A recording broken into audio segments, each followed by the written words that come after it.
Chapter 958. The Archmage's Staff was a famous artifact. Its most powerful ability was that it could be used together with the anti-detection cloak. It could become invisible at any time and anywhere, and it could not be seen by magic or the naked eye. This artifact used to be Soren's favorite item, but after he mastered the Shadow Priesthood, his need for the Archmage's Staff had decreased a lot. However, this artifact still had a lot of uses. Even if Soren could not use it, it was still an invaluable treasure for any mortal. Ildes had a lot of good things on him. However, most of them were not of much value to Soren. The only thing that piqued his interest was the two staffs. The first was the Archmage's Staff. The second was the Sarfla's Scepter. Compared to the Archmage's Staff, the Sarfla's Scepter looked much more mysterious. The Sarfla's Scepter was carved out of gray wood about 4 feet long, and inlaid with 9 star-blue gems. A diamond with a diameter of 1 inch with the emblem of Sarfla's the All-Seeing was embedded at the bottom of the scepter. Another diamond with a diameter of 3 inches with 1,000 facets on it could not be made by mortals. Finally, a diamond with the emblem of the God of Mages, Iazuz, was embedded at the top of the scepter. When Soren received the scepter, he could not identify its attributes. The Sarfla's scepter was covered with divine power. It was not only the power of the sealed Sarfla's the All-Seeing, but also the power of the God of Mages, Iazuz. The power of the priesthood of mages has been transferred to the scepter? Soren clenched the Sarfla's scepter in his hand and murmured, "No wonder Ildes was willing to betray the Church of the Goddess of Magic to take him away. Ildes wanted to become a god. He also wanted to obtain the power of the priesthood of mages. That was why he took the risk and escaped to the Red Dragon Mountains with the scepter." Saint Form. In order to explore the mystery of the fall of the God of Mages, Soren penetrated the scepter with his god-level perception. He wanted to know if Iazuz's soul was hidden in it. However, what surprised Soren was that Iazuz's soul wasn't among them. It looked like he had really fallen. What he sensed was a tortured soul. It was none other than the prophet, Savras. This soul was very weak and its consciousness was rather blurry. It seemed that a lot of its power had been extracted. The Red Dragon Mountain range was not a place to stay for long. Soren imprisoned Ildes's soul and opened the portal with the 2 staffs and the loot. He was ready to return to Motor City. But at this moment an angry roar suddenly rang out. Immediately after, an astonishing dragon's aura shrouded down from the top of the mountain. Accompanied by a raging gust of wind, a huge monster descended from the sky and landed outside the cave. Who is it? Which lowly insect dares to sneak into the lair of the ancient red dragon, Frostra? The dull dragon's voice was filled with boundless anger. A huge dragon head appeared outside the cave. The terrible dragon's aura made all the nearby creatures not dare to approach it easily. A burning flame appeared in front of Soren's eyes. It seemed that as long as Soren's answer was not satisfied, the red dragon in front of him would burn him to ashes with its terrible dragon breath. He was too careless. Soren had just killed Ildes. For a moment he forgot the existence of the ancient red dragon, and he even forgot that he was under its lair. Ancient dragons were all very cautious. They had rich life experience. Under normal circumstances, the lair of an ancient dragon was many times more dangerous than that of an adult dragon. This was because they would fill their lair with all kinds of magic traps and warning spells over a long period of time. Ildes sneaked all the way here without using a teleportation spell. This was because the ancient red dragon's lair could sense the teleportation spell's mark near it. This was very likely to expose its existence. Soren was in a hurry to return to Motor City after killing Ildes. He forgot about this ancient red dragon for a moment. Just when he was casting a greater teleportation spell, the power of the spell alarmed the ancient red dragon. The surrounding space was sealed. The cunning ancient red dragon immediately cast dimensional anchor to lock the space. Soren could not leave unless he mobilized the power of divinity. However, at this time, Soren was not so afraid of an ancient red dragon. His figure slowly walked out of the cave. After seeing the staff in his hand, the ancient red dragon's eyes burst into a dazzling light in an instant. It said in a deep voice, "Human, give me the staff in your hand. The great Frostra will forgive you for offending me." The light of greed appeared. Even an idiot could see that the staff in Soren's hand was not ordinary. Not to mention, with the knowledge of an ancient red dragon, it was not difficult for it to recognize the scepter of Savras. Don't let greed blind your eyes. Soren's mouth showed a mocking smile. He slowly stood in front of the huge ancient red dragon and said calmly, "Look at who I am first." At this time, the ancient red dragon looked away from the artifact with difficulty, and then it looked at Soren in front of it and reached out its hand. The next moment, the ancient red dragon Frostra's huge body trembled, and then its head immediately lowered. There was a trace of fear in its voice. "Shadow Lord, Soren. Frostra doesn't know you're coming. Please forgive me for offending you just now. You can leave here at any time." The glory of the gods could not be hidden from the ancient red dragon. In particular, Soren did not hide his power, so when the ancient red dragon saw his holy form, it immediately knew his identity. Then fear was born uncontrollably. Soren stroked the scepter of Savras in his hand, narrowed his eyes slightly and looked at the ancient red dragon in front of him. He smiled and said, "It seems that there is a price to pay for offending you. Then, if you offend me, what price should you pay? Shadow realm, death realm, slaughter realm." The power of the three realms shrouded the nearby space and blocked all the escape routes of the ancient red dragon in an instant. Soren slowly took a step forward and said with a chuckle, "How should I punish you? You should know that the price of offending a god is not light." Cold sweat appeared. The ancient red dragon in front of him could not help but take a step back. Its voice was no longer as strong as before. It whispered, "Great Shadow Lord, I am willing to compensate you for the offense just now. Look. This is mithril from the Underdark. This is a gem from the Southern Islands. I am willing to give it all to you." There was a hint of pain on the ancient red dragon's face, but it still opened a space portal, and then took out a large piece of mithril and hundreds of gems.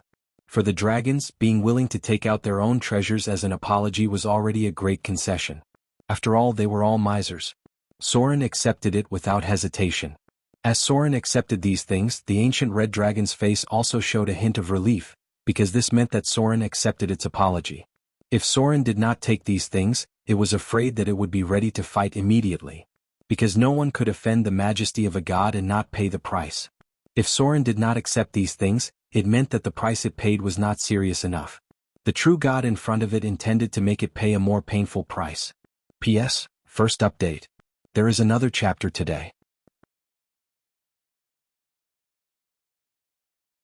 Chapter 959. That was the rule. A god was not a benevolent being, especially an evil god.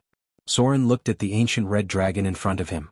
There was still a trace of uneasiness in his eyes, and then he slowly said, "I also need some dragon blood." Dragon blood?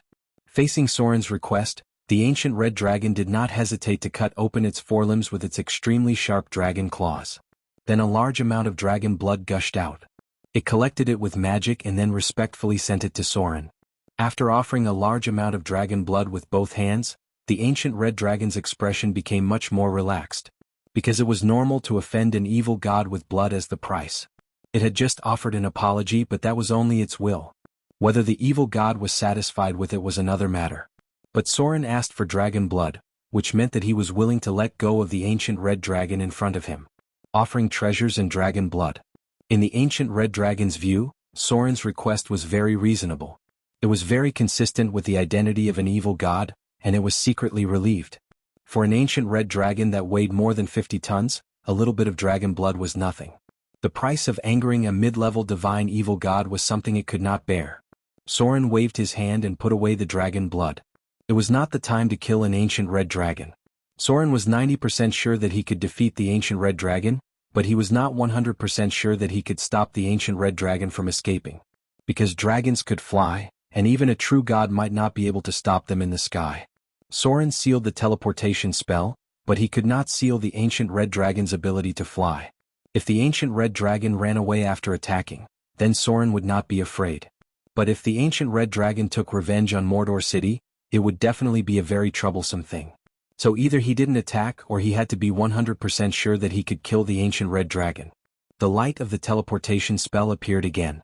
When Soren's figure entered the portal, the ancient red dragon carefully let out a sigh of relief. For the turbulent period of the Avatar crisis, even a powerful ancient red dragon had to shrink its tail and behave, because God knew when it would be unlucky enough to meet a true god walking in the mortal world. Mordor City. After returning to Mordor City, Soren immediately found Gloria. Recently, she had been living in the Arcane Tower. When Gloria saw Soren, she couldn't help but be surprised. When she saw the scepter in Soren's hand, she was even more surprised. The scepter of Savras? Gloria couldn't help but murmur. Soren nodded and handed over the scepter in his hand. He said softly, "The prophet, Savras. Let's see if it's suitable." No one was more suitable for this scepter than Gloria because she was a legendary witch with the ability of divination. Facing Soren's scepter, Gloria hesitated for a moment, but after seeing Soren's determined eyes, she slowly held the scepter. A little bit of golden light emerged.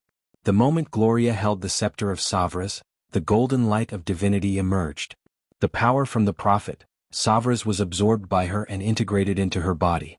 This meant that Gloria herself was extremely compatible with the clergy of prophecy, wizard, truth, and fate. Especially the clergy of prophecy, her compatibility was quite high.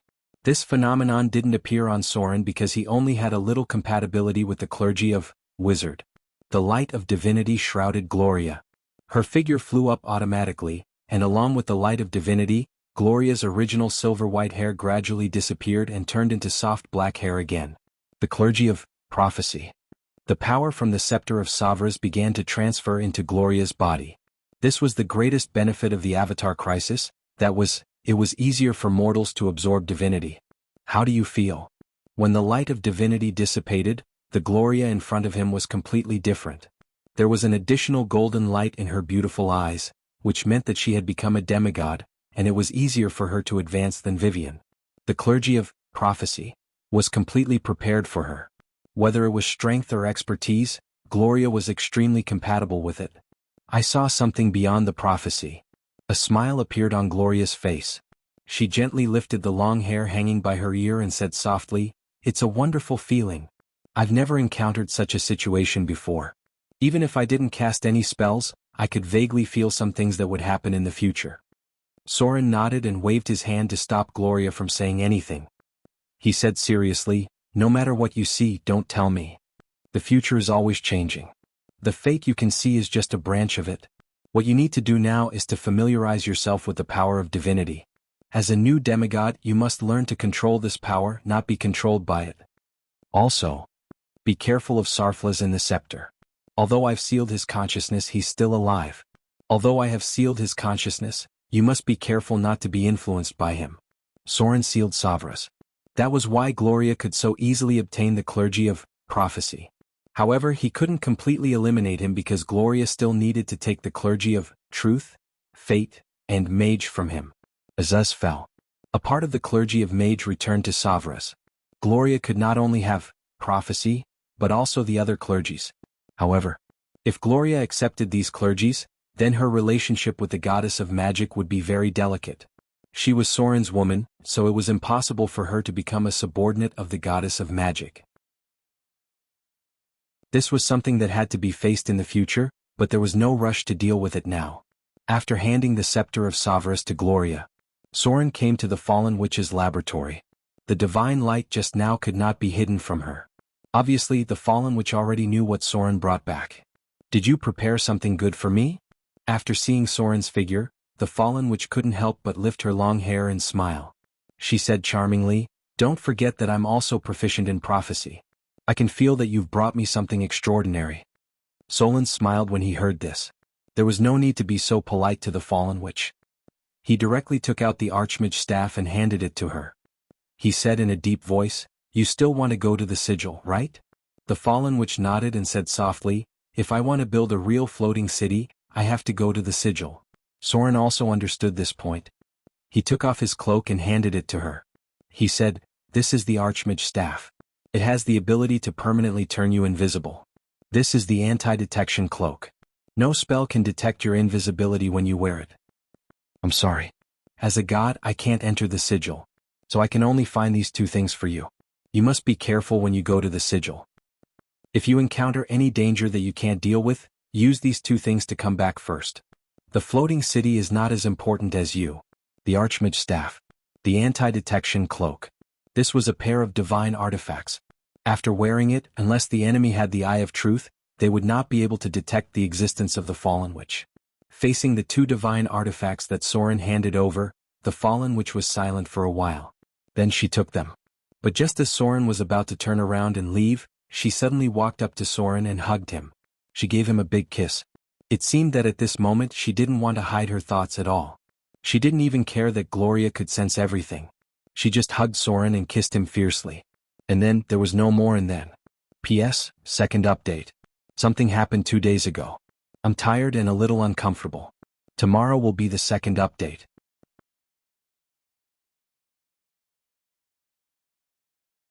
Chapter 960.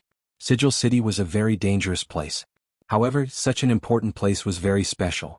The Lady of Pain who managed Sigil City was very unfriendly to the gods.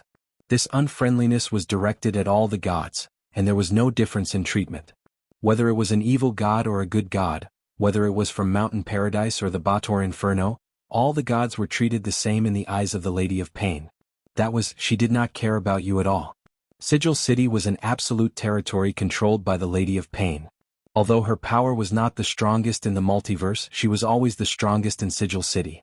There was a passage about the Lady of Pain in Sigil City. The Lady of Pain is a symbol of power, people usually call her the Lady. She has no residence, no temple, no palace and no believers, worshippers. Those who pray to her foolishly, prepare to regret it. Because the Lady of Pain will mercilessly kill anyone who worships and believes in her. Sometimes people can see her floating on the streets, her clothes barely touching the ground. However, even if she visits Sigil City sometimes, it does not mean that you can go up and talk to her. She never talks, and those fools who dare to go up are usually hurt by her gaze. The residents of Sigil City look at her with respect, because she is the protector of Sigil City. The Lady of Pain has the right to open and close portals in Sigil City.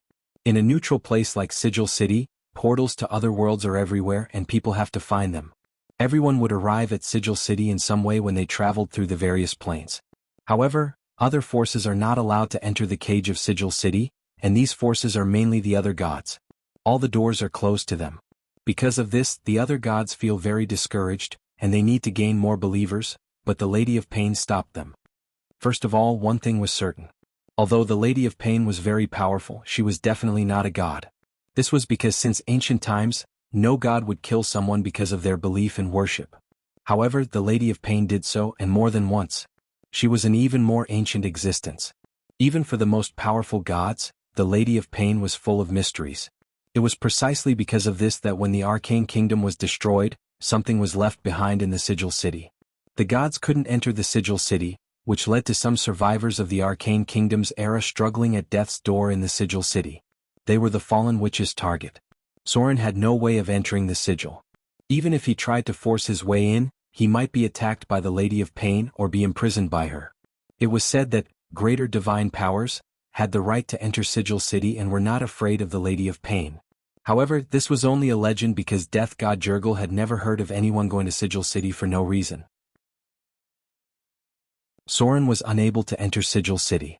If that was the case, it would be dangerous for the fallen witch to enter Sigil City alone.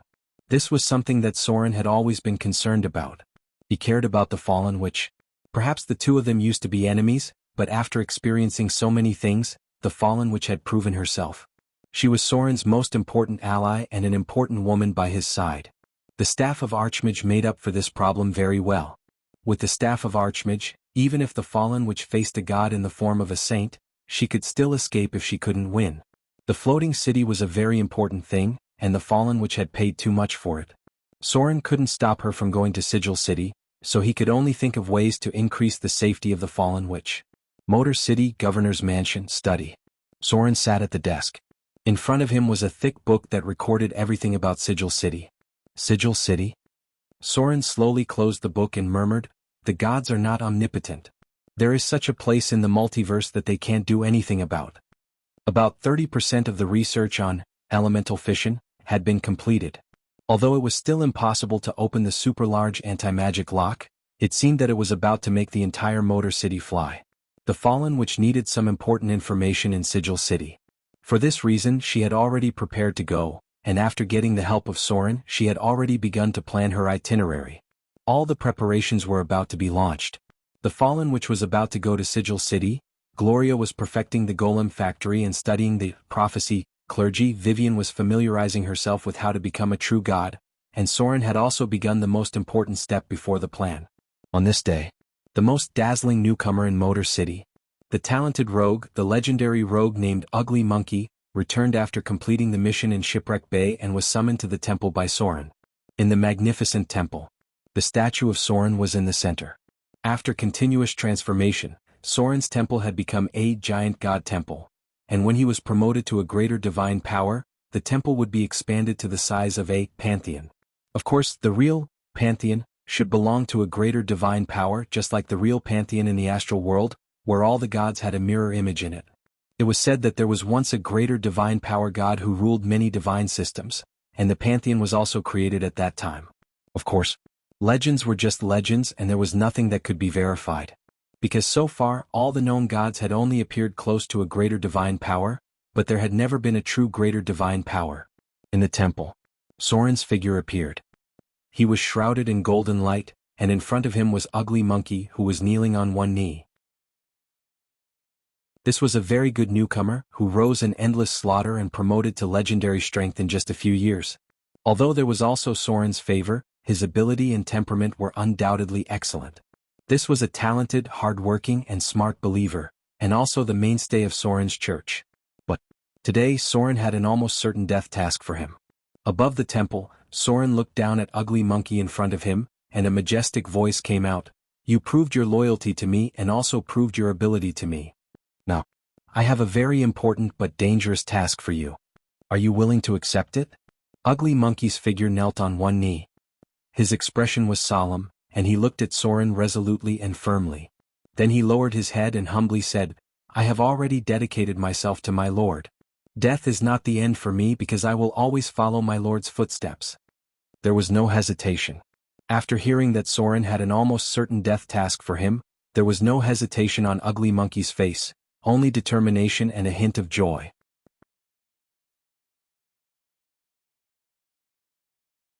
Chapter 961. Very good. Soren's voice was heard.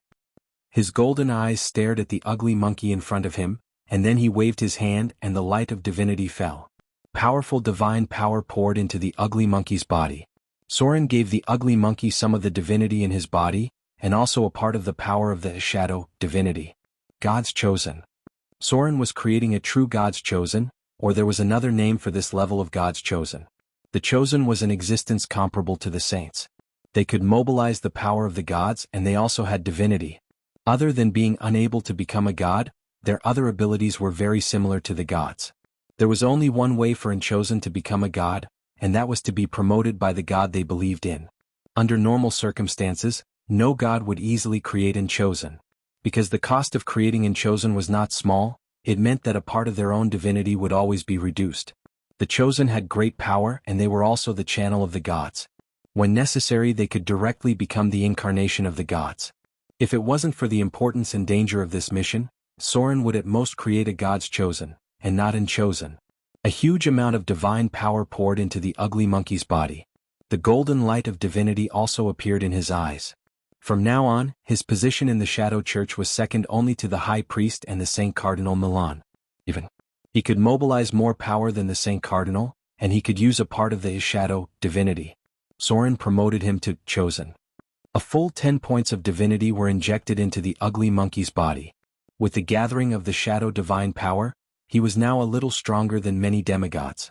At this time, Soren spoke again, "I need you to go to the wasteland of destruction and despair. There is an entrance to the kingdom of the Dread Lord there. What you need to do is to sneak in and find the location of the throne of fear." A god's kingdom was very large. Especially a divine kingdom of a greater divine power. The mission of the Ugly Monkey was the key to Soren's next action. He had to send someone strong and trustworthy to the divine kingdom of the Dread Lord, find the location of the throne of fear, and finally find a way to destroy it. No pirate leader was qualified for such a task. Currently, Soren's only candidate was the Ugly Monkey.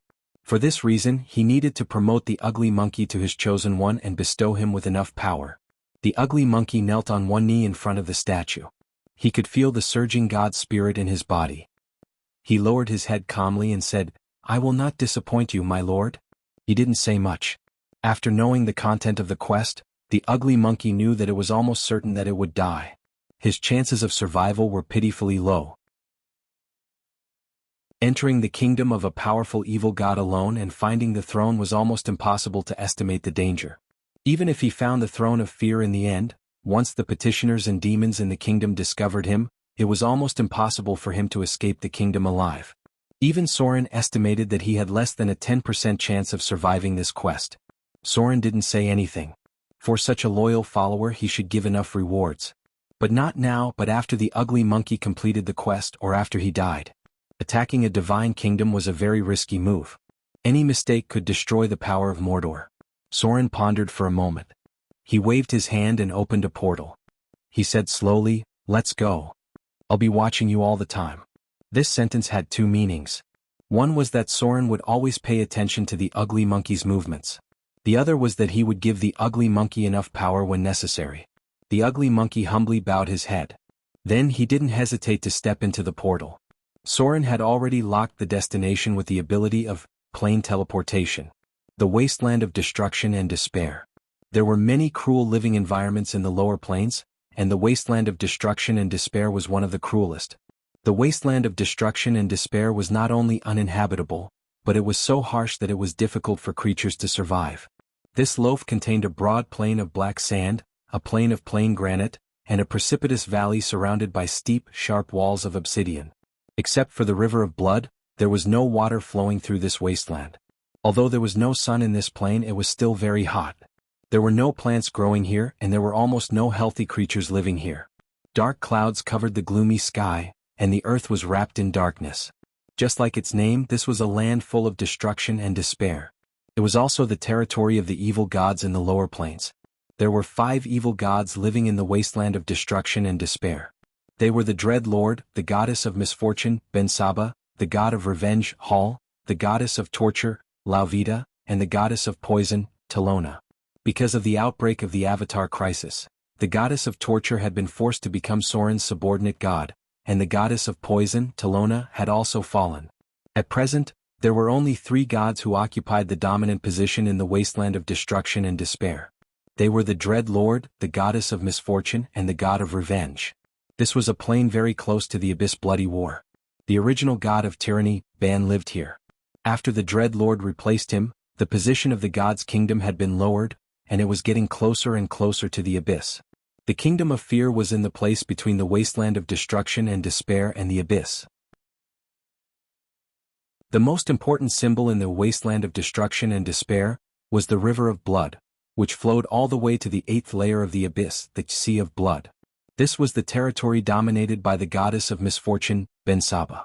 In order to facilitate the control of these 2 places, Ben-Saba built a permanent portal to the abyss in her own territory, the Blood Rock Spikes. This was a plain between the Bator Inferno and the abyss, and it was also the residence of some of the most abhorrent creatures. In addition to the devils, demons, and Ugros that escaped from the bloody war, creatures such as parrots, hellhounds, and hellbees also lived in the wasteland. Almost all the souls that came to the wasteland of destruction and despair were mortals with hatred. They would become petitioners called larvae.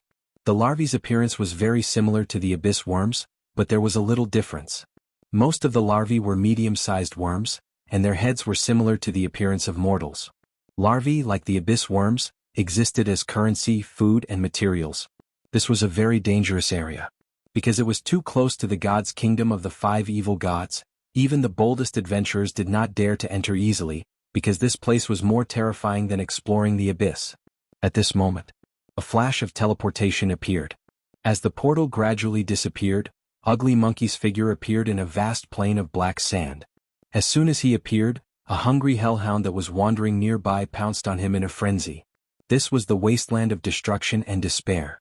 In this barren and desolate place where even souls could not survive, most of the creatures were full of extremely strong hostility. P.S. Second update. Please recommend me.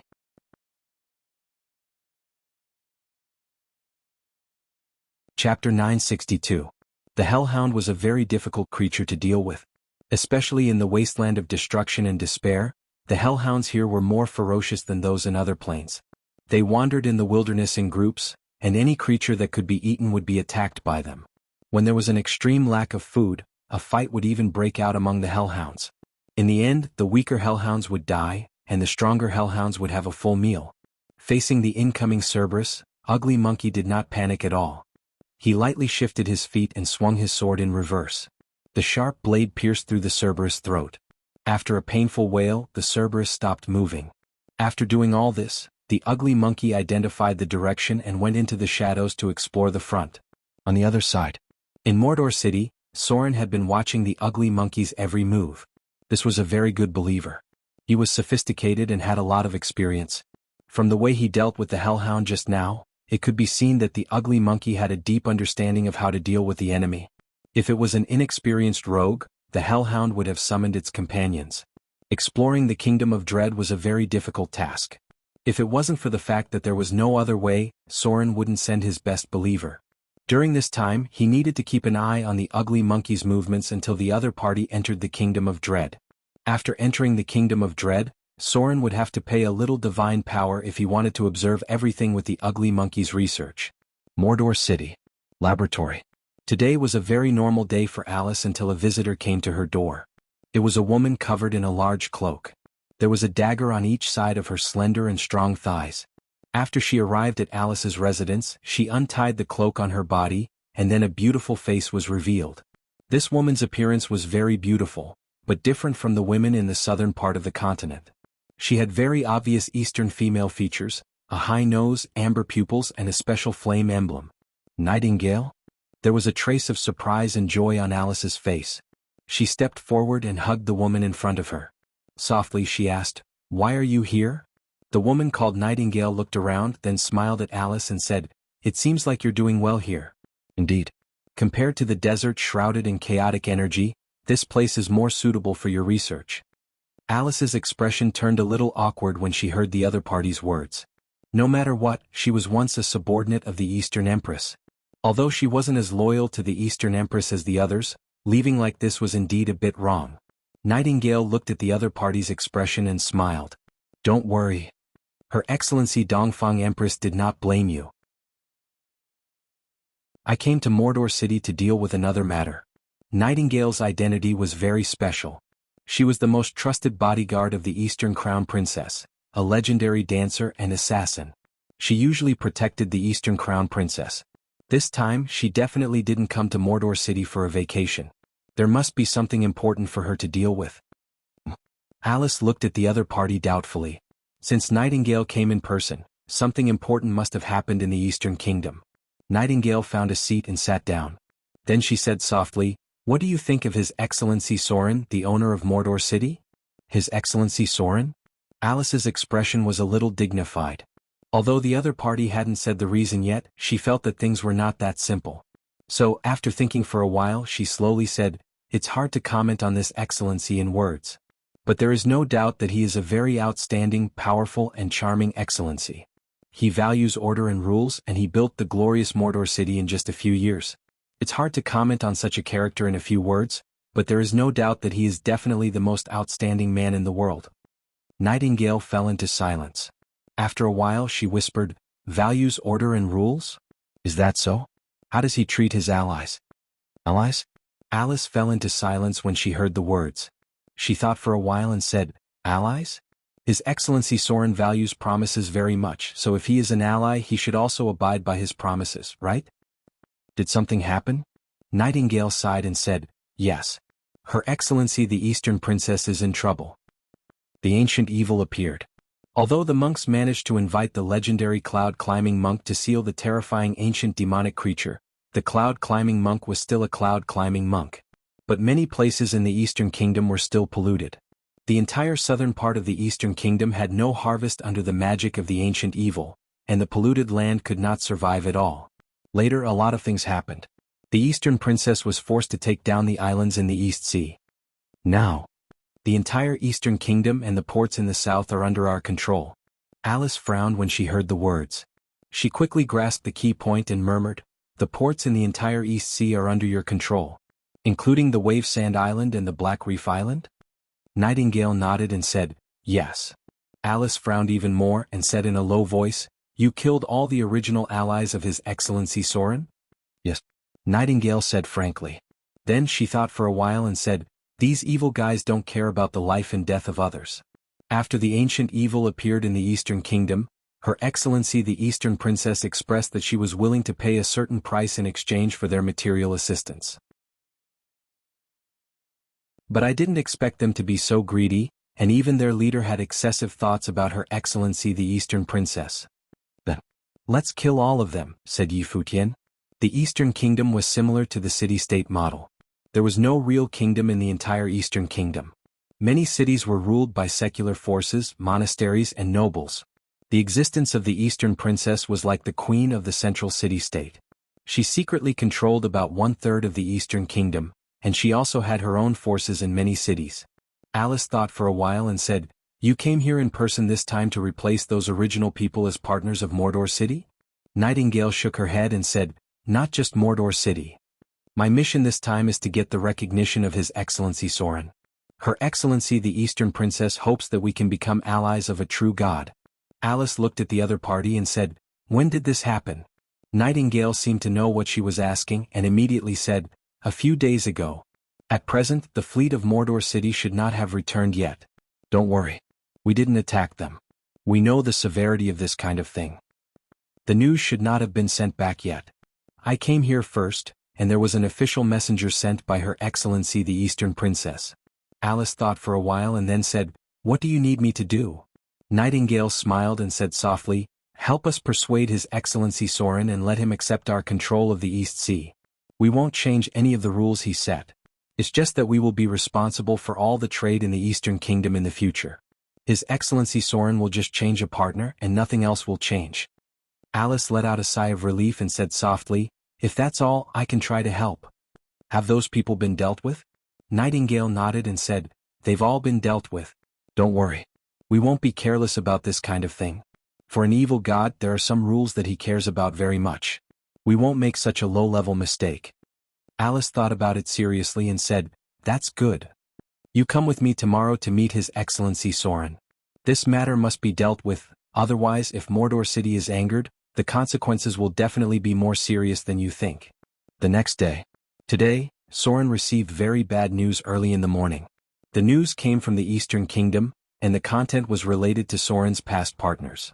The allies who had formed an alliance with him, the monk organization and the leader of the Ronin who controlled the coastline of the Eastern Kingdom, were all wiped out overnight. The coastline trade of the entire Eastern Kingdom came to a halt. Although the fleet of Mordor City was not attacked, this matter could be big or small. The key was to see what the people who replaced the original people in charge of the eastern coastline thought. Soren would never allow the eastern route to be interrupted, so if necessary he would personally send a fleet to the Eastern Kingdom and directly bring the eastern coastline into his own control. "My lord. Lady Alice wants to see you." Just as Soren put down the information in his hand, the voice of the guard came from outside the door. Soren raised his eyebrows and said, "Let her in." He had just received the news and Alice took the initiative to visit him. It seemed that this matter was related to the Eastern Princess. Looking at the entire Eastern Kingdom, only the monastery and the Eastern Princess had the ability to eliminate his former allies overnight. "Your Excellency Soren." Alice's figure quickly appeared in front of Soren, but there was another female figure next to her. An Oriental dancer. She was also a very good assassin. After Soren glanced at the other party, he knew the identity and profession of the other party. The Great Shadow Lord. The Oriental dancer on the side stepped forward slightly and bowed.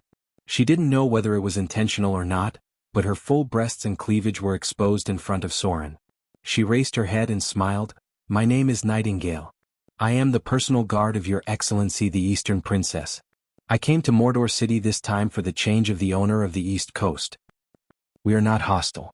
In order to avoid misunderstanding, Your Excellency, the Eastern Princess sent me first. In a few days, there will be an envoy of the Eastern Princess officially arriving." "So it was the Eastern Princess who made a move?" Soren frowned slightly when he heard the words.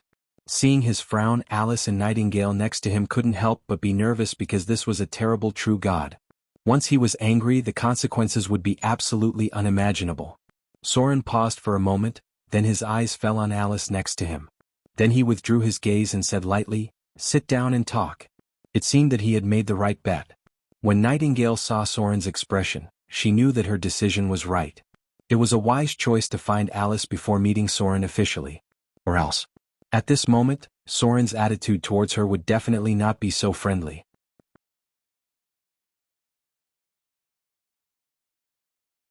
Chapter 963. Soren was very angry. But he also had his own concerns. After glancing at Alice next to him, he nodded with a cold expression and said to Nightingale in front of him, "I see. Let Princess Dongfang come and talk to me in person." Hearing Soren's words, Nightingale had a lot of things that she wanted to say. She didn't even have time to say the conditions that she thought were very good. At this time, Alice gently pulled the corner of her clothes and shook her head. At this time, Nightingale understood that the whole thing was not a matter of whether the conditions were good or not, but something more serious.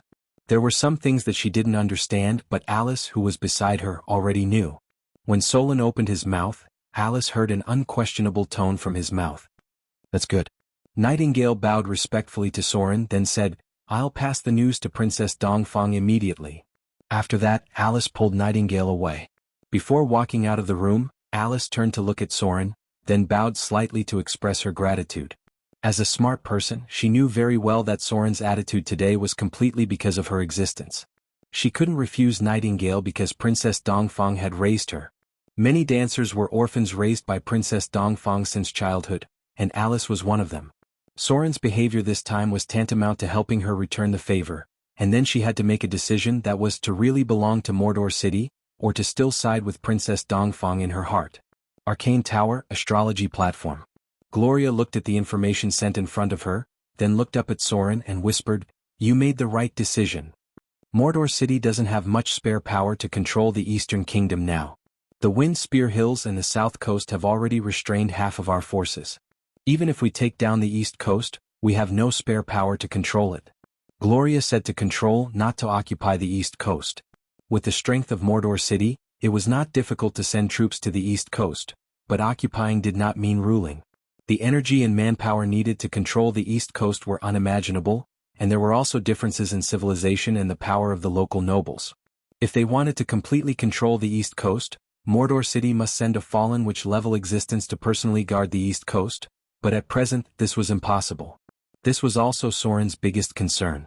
The energy of Mordor City could not be controlled by the Eastern Kingdom, and he did not have the spare energy to control the territory thousands of miles away. Hearing Gloria's words, Soren remained silent. What he was thinking about was the Eastern Empress concubine, because she was a very powerful and ambitious mortal. The Eastern Empress concubine was like another princess royal, but she was more dangerous than the princess royal. This danger was not because of her strength, but because the Eastern Empress concubine had great ambition. If Soren remembered correctly, she wanted to become the Empress of the Eastern Kingdom, just like Empress Isabella. Note: Empress Isabella claimed to be a descendant of the Thorium Empire and once controlled 2/3 of the land in the south. This matter could be big or small, but the key was how Soren defined it. If this matter was defined as a provocation to Soren, then this matter would be a big deal. It would threaten the status and rule of Mordor City, and it would make many enemies eager to make a move. But if this matter was defined as another person wanting to replace someone else as a partner of Mordor City, then the impact of this matter would be much smaller, and it would not cause Soren's camp to deviate. That was why Soren asked the Eastern Empress concubine to come and talk to him in person. This was a very important issue. Otherwise, he would have to reconsider his attitude towards the East Coast. Although the group of people who were eliminated were not Soren's subordinates, they had signed an alliance agreement with him after all. Gloria gently lifted her long hair, walked to Soren's side, held his hand and slowly said, "For us, Alice is more important than the Eastern Sea route. The golem's cooperative combat ability is being studied. Alice's value is far beyond the Eastern Sea route. This matter may be an opportunity to let her join us completely." As the mistress of Mordor City, Gloria needed to consider a lot of things, and now she grasped the most important point, that was Alice's position in this matter. Soren was stunned when he heard that. Although he dealt with this matter because of Alice, he did not consider her as important. "She is very important." Gloria met Soren's gaze and explained, "She has mastered a lot of important knowledge about Mordor City. If this knowledge is brought to others, it will definitely create a threat to Mordor City. Although you brought her back, she doesn't really belong to Mordor City yet. We must use this matter to make her express her stance and make her stay in Mordor City completely." Golem Factory. This had always been Alice's responsibility.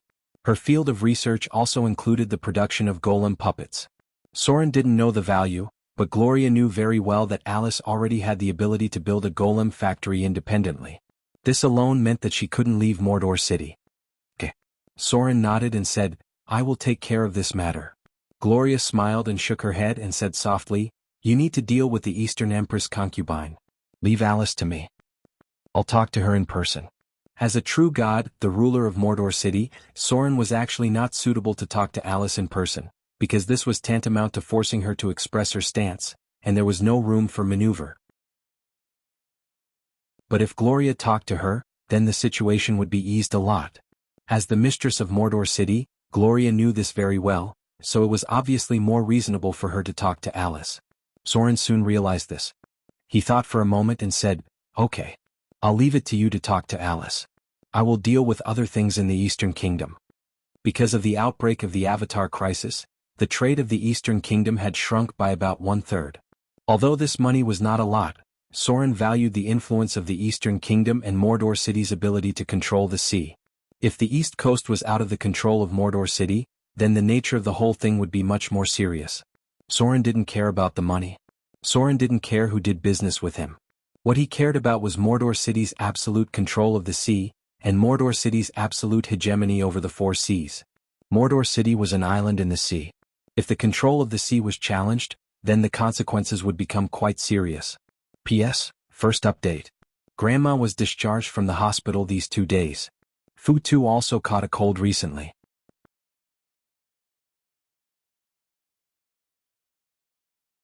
Chapter 964. The matter of changing the owner of the Eastern Sea route was not urgent, because the news had not reached the south coast so quickly, but this matter could not be handled carelessly because it was related to the ruling power of the city of Mordor. Soren was waiting for the arrival of the Eastern Empress. In this matter, he was actually forcing the Eastern Empress to make a statement and admit defeat. As a mid-level true god, Soren also had the qualifications and strength to do so. The Eastern Empress did not care about him and went to war with the wanderers and monks of the East Coast. This was simply a silent slap to Soren's face. In the alliance agreement there were offensive and defensive alliances. If it wasn't for the Eastern Crown Princess's discretion in doing things, she would have directly eliminated the other party. Otherwise, if there were still people who could stand up and ask Soren for help, Soren might really have to go to war with the Eastern Crown Princess because of the alliance agreement. There was no alliance agreement without allies. But if the alliance agreement existed, if Soren did not abide by it, it would be a very serious matter and there might be alignment deviation. Soren needed to deal with this matter properly. However, he also had to force the Eastern Empress to submit and make her come over personally. Otherwise, Sauron's face would definitely be lost. For a true god, the Eastern Empress attacking without warning was tantamount to offending Soren's dignity, and the danger of offending a true god must be paid a price. That was why Soren asked the Eastern Empress to come in person. Soren attached great importance to the contract. As a god of the lawful camp, Soren must personally uphold the rules. The content of the alliance agreement was cooperation, but part of the contract at that time was that if the people of the Eastern Kingdom were attacked and asked for help from Soren, he must help. Similarly, if the city of Mordor was attacked, the wanderers and monks of the Eastern Kingdom must also help. The one who signed the contract with Soren was a monastery of the lawful evil camp. Now that the monastery had been destroyed by the White Cloud sect, and the Eastern Empress had also completely destroyed the wanderers who controlled the overseas islands, there was room for reconciliation. Furthermore, Alice was also involved in this matter, so Soren's current plan was to avoid a war as much as possible. Because the ugly monkey had already found the Dreadlord's divine kingdom today, he was prepared to sneak in tomorrow. Based on the current situation, if the ugly monkey succeeded, Soren would prepare to attack the divine kingdom of Fear next month. If they started a war with the Eastern Empress, the attack on the divine nation of Fear would have to be delayed, and the losses caused by the war would take time to make up. On the third day, the envoy of the Eastern Empress had arrived. However, Soren did not meet these people. Everyone in Mordor City seemed to ignore them. Even the officials of Mordor City ignored these people and let them stay in the hotel and wait. Soren's words were clear. That was to let the Dongfang Crown Princess come to talk to him personally. Before the Dongfang Crown Princess came to Mordor City, Soren would definitely ignore these messengers. On the same day, Gloria personally went to talk to Alice seriously, and the two women talked until late at night. Nightingale didn't know what they were talking about, but when Nightingale went to find Alice the next day, the guards of the mansion told her that Alice had already gone to work on a new experiment. At this time, Nightingale also understood Alice's attitude. She had already helped this time. This was equivalent to repaying the previous favor. Alice could only help this much. The rest of the matters would have to be discussed by the Eastern Crown Princess herself. Although Soren did not know what Gloria had said to Alice, he did not know. But from her attitude, Soren also understood which side Alice had chosen. This way it was much easier for him to deal with things. At least he didn't have to worry about hurting Alice. Mordor City was actively preparing for war. In this case, as the leader of the Golem factory, Alice couldn't make any mistakes. There was no other way. Nightingale could only send the news to the Eastern Kingdom again. At the same time, she also realized that if the Eastern Empress was not willing to give in, Soren might really send troops to the East Coast. War was something she didn't want to see. Especially after coming to Mordor City in person and witnessing everything new in Mordor City, the powerful military force and the prosperous economy. Nightingale understood one thing very well. That was, if they really went to war with Mordor City, they didn't even need the evil gods to do it personally. The army of Mordor City alone could defeat them. They were just a group of Oriental dancers. Perhaps each of them was very powerful in a one-on-one fight, but there were very few real troops under the command of the Eastern Empress. If it was just a gang-level struggle, the Oriental dancers would be very terrifying because they were proficient in assassination, disguise, and spying. But if it was a war between countries, the Eastern Empress would probably have to gather most of her strength to be able to withstand a head-on battle with Mordor City. Yes. The biggest feeling Nightingale had after coming to Mordor City was that it was a sea kingdom. And Mordor City was the capital of the entire sea kingdom. The current population of Mordor City was only more than 200,000, but there were more than 30,000 troops stationed there. This was only a small part of it. The fleet guarding Mordor City had more than 10,000 people. The 7th Fleet on Snake Island had more than 6,000 people. There were about 8,000 people stationed in Port Tylon. There were nearly 3 fleets in Shipwreck Bay. Raging Sand Island had gathered 7 or 8 fleets and 3 regular legions. Some time ago, they even had a head-on fight with the Principality of Rossard. Then there were the Guard Fleet in the City of Wealth, the Patrol Fleet in Shipwreck Bay, and the Trade Fleet to and from the West Coast. Before Nightingale came to Mordor City, she would never have imagined that Mordor City had such a terrifying force. And this was only the south coast. It was said that in the north, Arendelle, Mordor City had 3 very powerful fleets. This force was really amazing. Nightingale couldn't imagine how the wealth of Mordor City could supply such a huge army. According to the information she had collected so far, the fleet of Raging Sand Island alone was enough to make them unable to go to sea at all. As for the landing battle, after learning about the Battle of Autumn Fall, Nightingale did not think that her side had much chance of winning. Soren's legendary points were all obtained through fighting. The more she learned about Soren in Mordor City, the more panic Nightingale felt. She sent a message back almost every day. In the past few days in Mordor City, she really realized how terrible Soren was. The expedition to Autumn Fall, the expedition to the West Coast, the expedition to the Southern Island countries, the naval battle in Arendelle, the blockade of the Principality of Rossard, the extermination of the indigenous people, the expedition to Treasure Island, the annexation of the Windspear Hills. Everything that Soren had created was like a big net. Just hearing about it already made her a little breathless. The attitude of the Eastern Princess had not been expressed yet, and Soren could not wait during this period of time. He personally went to the Southern Principality and prepared to visit the Goddess of Agriculture alone. He needed her help. And he also believed that the Goddess of Agriculture needed his help. Soren needed to formally sign a very important alliance agreement with the other party, and this agreement was not confidential, but an alliance that was directly announced to the gods. About this point, Soren must come up with enough sincerity and price to impress the Goddess of Agriculture. P.S. Second update. Please recommend me.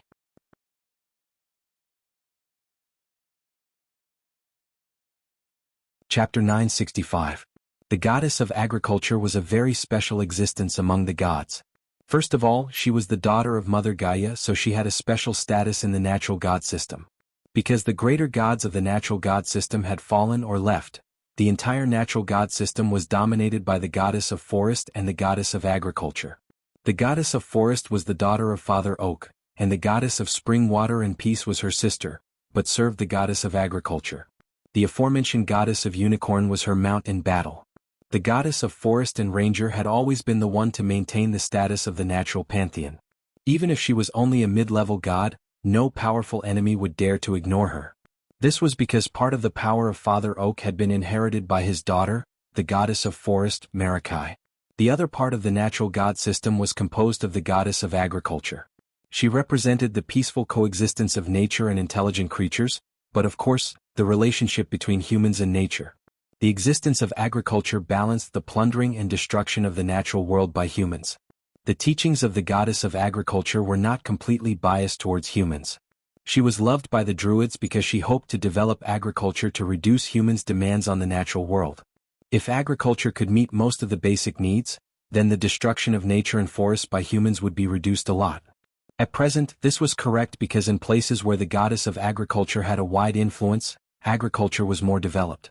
People reduced their demands on nature and forests, and more wealth was created from the land. Half of the goddess of agriculture belonged to the natural god system, and the other half belonged to the human god system. Her existence was special because of the relationship between Mother Gaia and the god of light. Although her combat power was not clear, no one would easily provoke her. Soren needed her support. This was because both Mother Gaia and the god of light were powerful gods. At present, Mother Gaia was still sleeping, but this ancient god could wake up at any time, and her strength was not to be underestimated. The Southern Principality. This was a fertile land near the south coast, and it had more fertile land than Amber City and Whiterun. The entire Southern Principality was crossed by 2 rivers. The goddess of agriculture was the dominant god of this land, and her subordinate gods included the goddess of spring water and peace, the goddess of river, the goddess of sprouts, and so on. These gods originally served Mother Gaia, and then after Mother Gaia retired, they followed the new goddess of agriculture. Many large granaries can be seen in the territory of the goddess of agriculture. This was the largest source of food in the entire material plane. Almost 70% of the food trade in the south was provided by this place. The believers and priests of the goddess of agriculture had built a large number of barns to store food. The amount of food stored here exceeded that of any kingdom on the continent. However, although she was a god of good alignment, the goddess of agriculture also had her own limitations. She did not have much ability to mobilize the food here. She could control the resources in the church, but the wealth of the believers was not under her control. Therefore, even if there were refugees everywhere, the goddess of agriculture did not have the spare energy to help. This was exactly the opposite of Soren's control of the city of Mordor. In the Southern Principality, it was the secular forces, manor owners, nobles and chambers of commerce that dominated the Southern Principality. They were willing to serve and believe in the goddess of agriculture, but if they were asked to take out their accumulated wealth to help others, these people might all turn against them in minutes. However, even so, the number of refugees in the Southern Principality was the smallest.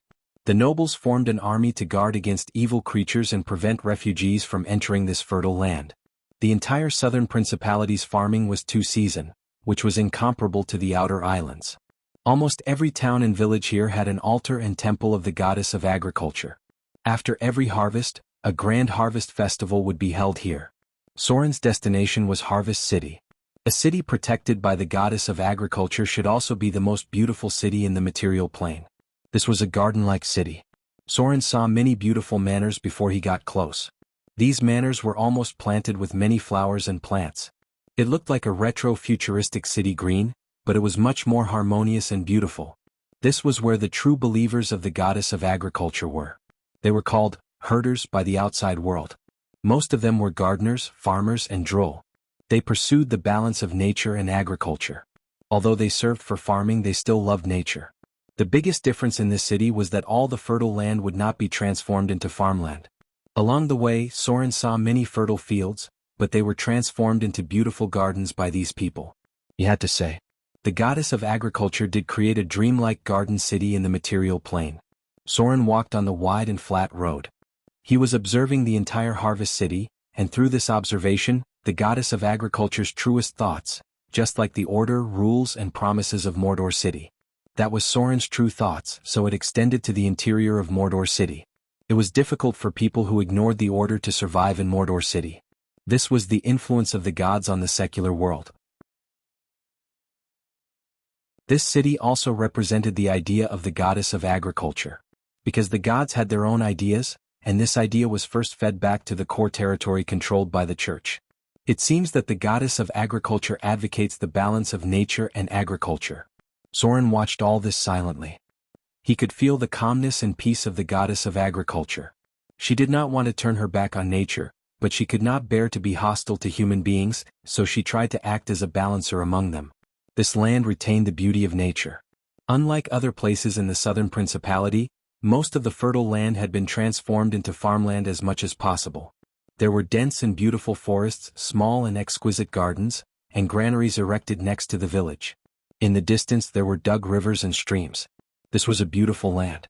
To some extent, it was more beautiful than Mordor City, but Soren felt that it was a bit unreal, especially under the shadow of the Avatar crisis. After seeing the destroyed Amber City and the defeated Whiterun City, he felt that all of this was like a castle in the air. Many people gathered in the village ahead. Soren approached like a traveler and observed for a while. These people were holding a wedding. Holding a wedding on a freshly plowed field was a very ancient tradition that had been maintained since the time of Mother Earth. Some devout believers would hold a wedding on the freshly plowed land, and then the newlyweds would spend their first night here in the evening. This was an ancient tradition that had been passed down for thousands of years because they could get the blessing of Mother Earth and let their children multiply. The Church of the Goddess of Agriculture still maintained this ancient tradition. The wedding of the couple was presided over by a priest, and the wedding banquet was held next to the field. When night fell, the newlyweds would make their beds on the freshly plowed land, and then they would spend their first night here to get the blessing of Mother Earth. Nature and human beings. This was a difficult problem to reconcile. The conflict between Mother Gaia and Father Oak was because Mother Gaia turned her preference to humans and began to protect agriculture, causing the relationship between the two greater gods to be cold. In the end, a group of believers who served Mother Nature, known as the True Forms, who worshipped the wild and nature of the Druids, began to switch allegiance to the gods of other nature pantheons. For now, these true images served the goddess of the forest. Soren's arrival couldn't be hidden from the goddess of agriculture, so when he entered Harvest City, the main temple located in the center of the city immediately sent out a large number of priests. Because the Church of the Goddess of Agriculture had many characteristics of motherhood, fertility, and femininity, most of the priests were female members. They gathered in groups to welcome Soren's arrival, sprinkling fragrant flower petals on both sides of the garden, and then respectfully led Soren all the way to the temple. No matter what, the visit of a true god was very significant, so these priests used the grandest welcoming ceremony. The temple of the goddess of agriculture was like a beautiful hanging garden. Even as a true god, Soren couldn't help but be shocked when he first saw it, because everything in front of him really did look like the legendary Hanging Garden of Babylon. The whole temple was shrouded in the beauty of humanity and nature. The two balanced and complemented each other, supporting everything in front of him like a dreamy kingdom. There were a large number of believers here, and each believer's face was full of happiness and reverence. It could be seen that their life was very good, because the residents of Mordor only had a proud smile on their faces, not such a calm and happy smile. Soren was invited all the way to the deepest part of the temple. There was a beautiful priest waiting for him there, and then the priest took Soren into a private kingdom. This was a half-bit wall. A beautiful half-bit wall attached to the temple looked like a huge garden, with countless strange flowers and plants blooming in it. In front of it, there was a delicate vine-rocking chair, and the goddess of agriculture was wearing a white dress, sitting quietly on it, watching Soren's arrival. "Welcome to my kingdom." The goddess of agriculture stood up and walked slowly. She came in front of Soren and gently twisted the corner of her dress, then bowed her head slightly and smiled. "What do you think of what I've seen along the way, Sir Soren?" She had already noticed Soren's visit. Soren bowed slightly, then held the goddess of agriculture's hand with his palm, leaned over and kissed the back of her hand gently, but it was just a kiss, and he didn't really touch the other party. Since the goddess of agriculture used the ancient etiquette, he naturally responded to the ancient knight etiquette. In this etiquette, kissing the back of the hand was just a symbol. The most orthodox ceremony was to never touch the skin of the woman because it was very rude. Of course, this etiquette evolved to the point where he really kissed her. Soren looked up and met the goddess of agriculture's eyes and said calmly, "It's beautiful. It's natural. But it's also illusory." Hearing Soren's words, the goddess of agriculture's face changed instantly.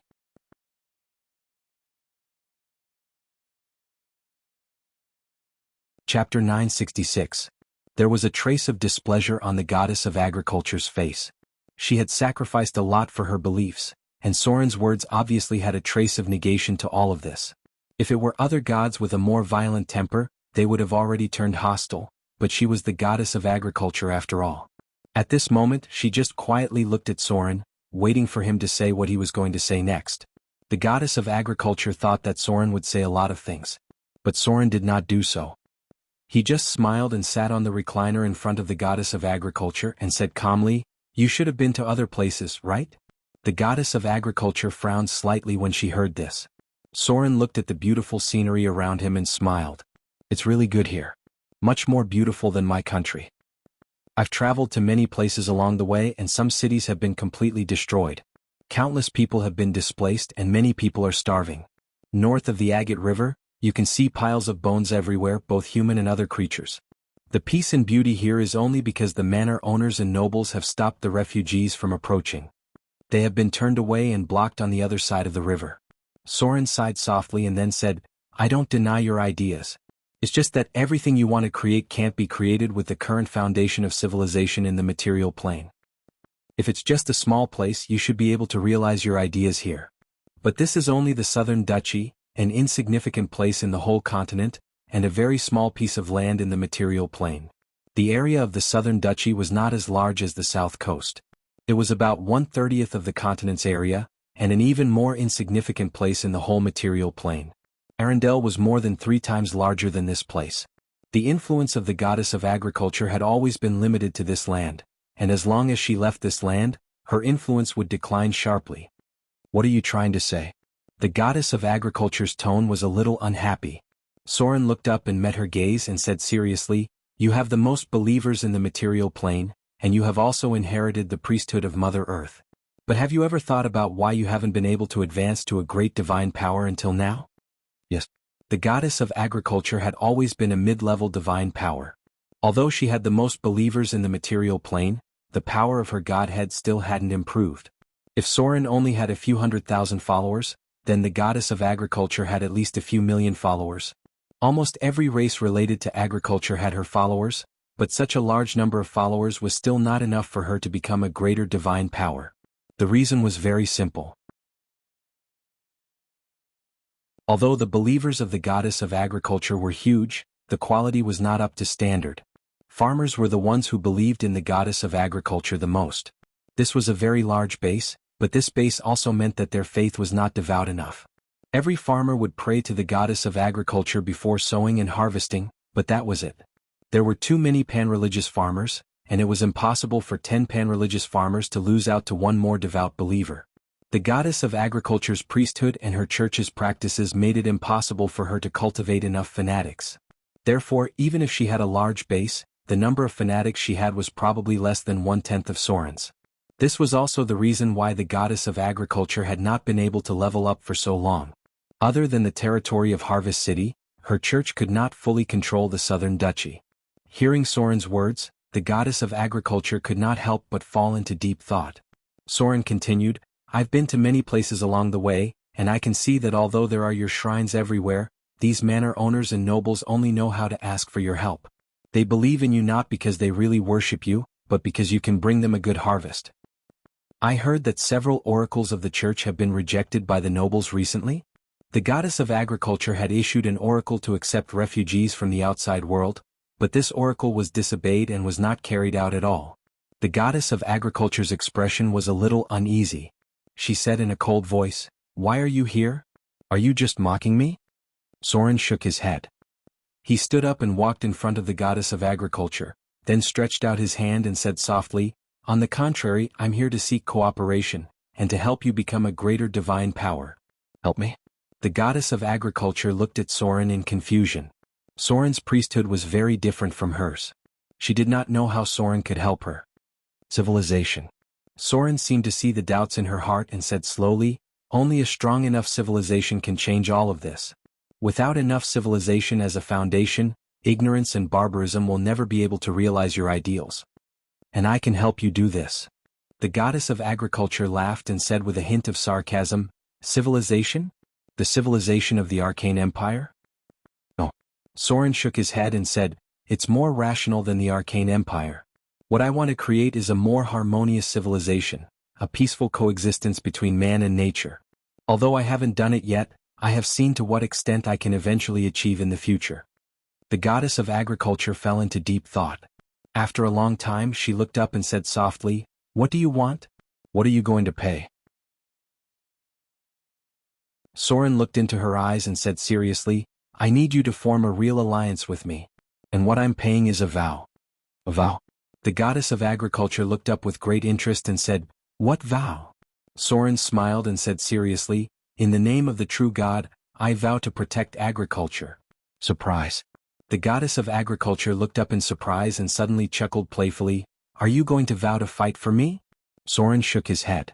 He said seriously, "I vow to protect agriculture. To maintain the agriculture civilization. Any existence that destroys or threatens the agriculture civilization will be my enemy. I will help you promote agriculture, protect agriculture, and develop agriculture. I will be your staunchest ally and fight for you when agriculture is threatened." The goddess of agriculture was silent. After a while, she looked at Soren with hesitation and murmured, "Are you serious?" It wasn't that she doubted everything Soren said, but she still couldn't believe it. Because a god of the order-evil alignment, an evil god who controlled the power of death and slaughter, would actually agree with agriculture so much. Soren couldn't deceive her with lies, but because it was the truth, she was even more surprised. Agriculture is the cornerstone of everything. Soren nodded slowly and reached out his hand to the goddess of agriculture again, and said calmly, "I'm serious." A smile appeared on her face. The goddess of agriculture quietly looked at Soren in front of her, and then a smile appeared on her beautiful face. She gently held Soren's hand and said slowly, "Okay. I promise you." All this time, the goddess of agriculture didn't have a real fighting god. Whether it was the goddess of spring water and peace, the goddess of river, or the goddess of sprouts, none of these gods under the goddess of agriculture could fight. The agriculture civilization itself was very fragile, and it just so happened that it needed a strong power to protect it. War would destroy agriculture, plunder would destroy agriculture, tyranny would destroy agriculture, and almost all kinds of disasters would bring a heavy blow to agriculture. This was also why the goddess of agriculture could only live in one place. It wasn't that she didn't want to, but she didn't have the ability to expand. Prosperous agriculture was almost always driven by social order, and when turmoil came, agriculture would inevitably weaken. Soren's vow meant that he would fight to protect the agriculture civilization. From now on, all races related to nomadic fishing and hunting would be hostile to him, and tyranny, chaos, turmoil, and war were also enemies he needed to fight against, because these would also destroy agriculture. Soren's vow meant that he would face all the enemies of the goddess of agriculture. A golden light appeared. When Soren and the goddess of agriculture reached a contract, the golden light of divinity had spread, and almost all the gods knew that they had signed an oath of alliance.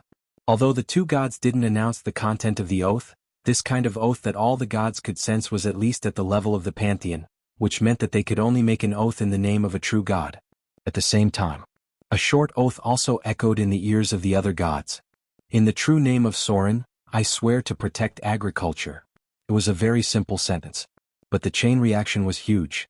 Almost in the blink of an eye, in all the temples that worshipped and served Soren in the entire material plane, there was suddenly an additional wheat emblem. And in all the temples related to the goddess of agriculture, the emblem representing Soren also appeared in them. An alliance of attack and defense. This was the highest level oath of the gods, which meant that the two gods had become the strongest allies. In the half-plane, a divine light appeared, and then a woman with beautiful long hair like a waterfall appeared in front of Soren. She first bowed slightly to the goddess of agriculture, and then smiled and saluted to Soren.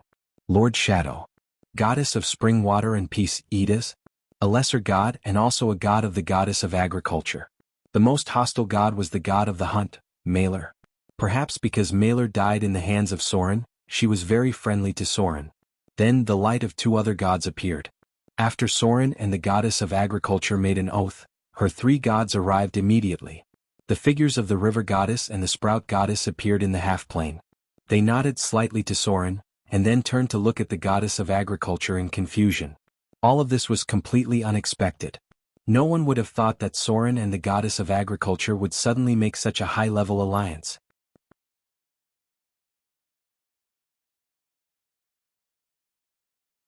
Chapter 967. The three goddesses appeared in the half-bit wall.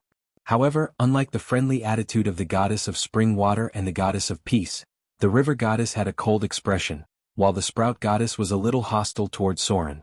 The sprout goddess, Cyania, was an amiable goddess. She often danced and played in the forest, and when she did not have to take care of the little ones in the forest, she played with the forest creatures. Her voice was very deep and resonant, and she was very fond of retorting in conversation with intelligent replies, often with a little coarse insinuation. Her appearance looked like a half-goat, but she had more mysterious and unfathomable characteristics than the latter. This goddess was a member of the natural god system.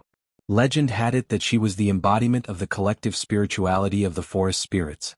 She used to serve Mei Likai together with the unicorn goddess, but later turned to the goddess of agriculture for some reason. Judging from her embodiment, the sprout goddess was about 1.75 meters tall. Her upper body was that of a beautiful woman wearing an emerald green robe. Her lower body was similar to the legs of a goat, and there was a pair of small antelope horns on her forehead. This weak goddess was in charge of the fertility of the forest, as well as many areas related to the forest. After joining the goddess of agriculture, she was actively trying to obtain the fertility priesthood in agriculture. Soren thought for a while and understood why she was a little hostile towards him. It was because Saruman's priesthood seemed to conflict with hers. In the eyes of the other gods, Saruman was obviously an existence that Soren was preparing to cultivate as a god. This is the Shadow Lord, His Excellency Soren. The goddess of agriculture stood up with a smile and said to the three goddesses in front of her, "From today onwards, he is our most important ally." As the main god of a god system, the goddess of agriculture had her own authority. She seemed to be trying to ease the current atmosphere, and the other goddesses also understood this. So under the leadership of the goddess of spring water, the other three goddesses bowed to Soren to show their respect. In terms of divine power level, the three of them together were no match for Soren. Moreover, the goddess of agriculture did not have any fighting gods at all. It was completely dependent on the golden thighs of Mother Earth and the god of light that they could maintain their current influence. However, the goddess of agriculture did not want to always rely on her parents. She hoped that as a true god she could walk her own path. Since everyone is here. Soren's expression was very calm. He did not care about the rejection and wariness of the goddesses, because time would prove everything. He said slowly, "As an ally, I have prepared some plans and gifts for you that can help you increase your divine power." Now that the material plane was becoming more and more turbulent, and the four elemental overgods had appeared, the devils of hell were also becoming restless. I think all of you should be interested in hearing my plan. The three goddesses were puzzled when they heard this, but they still sat down nearby. With a gentle wave of the goddess of agriculture's hand, the flowers and vines on the ground automatically formed three elegant and comfortable rattan chairs. "This is the Wind Spear Hills." Soren waved his hand and a hologram appeared in front of him. The hologram was the actual scene of the Wind Spear Hills. This was the result of the fallen witch's recent research, and it was combined with the high priest's 3D image. The arcane tower circled around the Wind Spear Hills, scanning and recording the entire map. Soren pointed to the overlooking map of the land in front of him and said, "The Wind Spear Hills is a very fertile land. There are 2 rivers running through this land. From the map, it can be seen that there are still many places in this land that have not been reclaimed. If all these areas in the south are operated, it can support at least 500,000 people. For now, there are about 400,000 refugees on the south coast. Some of them have moved to the island of Moder, but there are still a large number of refugees near the Principality of Rossard and the City of Wealth. I plan to gather all of them and then gather them to the Wind Spear Hills to reclaim the land. The City of Moder will provide the necessary materials and help for this. In accordance with the oath I made, I will also station troops at the border. Turmoil brings destruction and destruction. I am ready to help these mortals rebuild their homes. And this matter also needs your help. I hope you can send priests to the Wind Spear Hills to assist in this matter. Also, recently the City of Moder will hold a grand harvest festival. The scale may reach about 200,000 people. If there is no problem, I hope to make this festival one of the most important festivals in the City of Moder. In the future, there will be a corresponding celebration every year for the harvest." Soren finished his words. The several goddesses present could not help but have their eyes lit up. Soren's plan was not very attractive, but the number he proposed was very tempting. Hundreds of thousands of refugees in one breath. In this desperate situation, as long as there was a little guidance from the priests, these people would become devout believers. Soren asked them to send priests, Obviously he was willing to give up a large number of these people as their believers. Unlike Soren's priesthood, these goddesses' priesthoods were closely related to ordinary people. Most of Soren's priesthoods were related to professions. Such a large number was enough to increase their believers by a large number. The goddess of agriculture was more interested in the harvest festival. A celebration with a scale of 200,000 people was not common in the material plane, because the population was limited. Although Harvest City was lively and bustling, in fact the total population was only around 100,000. Any more and the beautification of the whole city would be ruined. Too many people meant that eating, drinking, and shitting would seriously pollute the city's environment. A harvest festival of 200,000 people was enough to provide a large amount of divine power for the goddess of agriculture. At the same time, if this festival became a legal festival in the city of Motor, it meant that Soren officially allowed the goddess of agriculture and her church to enter the sphere of influence of Motor and become an officially and legally recognized church organization. The benefits involved were obviously very tempting. There is no problem with sending priests. But how can you ensure that the cultivated land will not be destroyed? Goddess Shinya suddenly said. Soren glanced at her and slowly said, I will station about 50,000 troops in the Wind Spear Hills, including some of the main forces of Motor City and the properly trained militia. If there is a war, troops can be sent from Snake Island and Port Tylon at any time. At first, this plan was just to settle them down and let them have land to farm and ensure that they can support themselves. It will take about 10 years to complete it completely. At that time the Avatar crisis would be over. Soren thought so in his heart. The purpose of developing the Wind Spear Hills was to hoard enough people. It didn't need to be planned as well as Motor City. He just needed to ensure that the population here would continue to flow and no one would starve to death. Soren's purpose was to pull the goddess of agriculture onto his pirate ship first. When the Avatar crisis was over, naturally he could plan whatever he wanted. Yes. The goddess of agriculture spoke at this time, smiled and nodded to Soren and said, I can send a group of priests at any time. I also believe that you have the ability to protect agriculture. But I also have a request.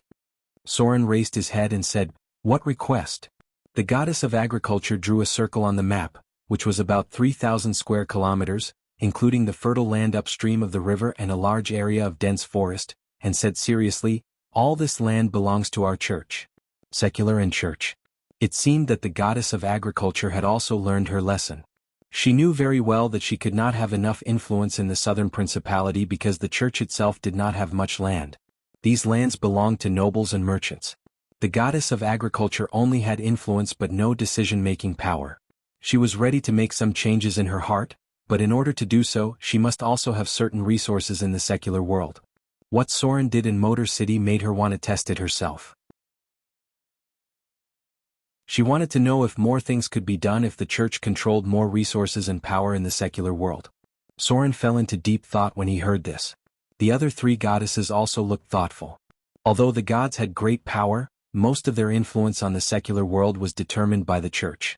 Soren's behavior was unusual among the gods, because everything he did was a bit similar to at first, and then Soren separated all this, but the influence on the church was quite amazing. Yes. Soren thought seriously and nodded, all these lands belong to your church. But the people still belong to the Wind Spear Hills. It seemed that the goddess of agriculture had also learned her lesson. So what if she was a god? Even if she was powerful and superior? But these good gods couldn't force the mortals to hand over food, wealth, and land, could they? Why was the goddess of agriculture always frustrated? The reason was simple. All the oracles she issued were just words. The church itself did not control the southern duchy, and the final implementation was completely up to the nobles. The goddess of agriculture had a large number of droll and priests, but for a long time she had been creating wealth for nobles and merchants. The resources of the church itself were actually limited to the vicinity of Harvest City. No resources, no money. Even if the gods wanted to do something, it would be very difficult. The wealth was in their own hands, in the hands of the church, and it was just a matter of saying a word to accept refugees and expand their faith. But if the wealth was in the hands of the nobles and merchants, they would pay to accept refugees and help the church expand its influence. Even the most noble ideals would be able to persuade them. It seemed that the goddess of agriculture had realized that only the resources controlled by the church could be directly mobilized. Other believers, even the nobles who believed in her devoutly, would hesitate to implement it. Hearing that Soren had agreed to the request, the other goddesses' expressions became a lot more friendly. Although the gods didn't care about the wealth of the mortal world, the mortals cared a lot about it. And this large piece of land was enough for them to build another parish. The good gods couldn't just plunder at will. They needed a legitimate way to expand their parish and influence.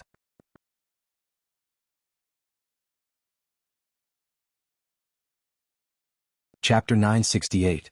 Perhaps it was because Soren had agreed to their request. The goddesses seemed to be in a good mood. After all, Soren was a guest from afar. The goddess of agriculture thought about it and decided to hold a banquet to entertain him.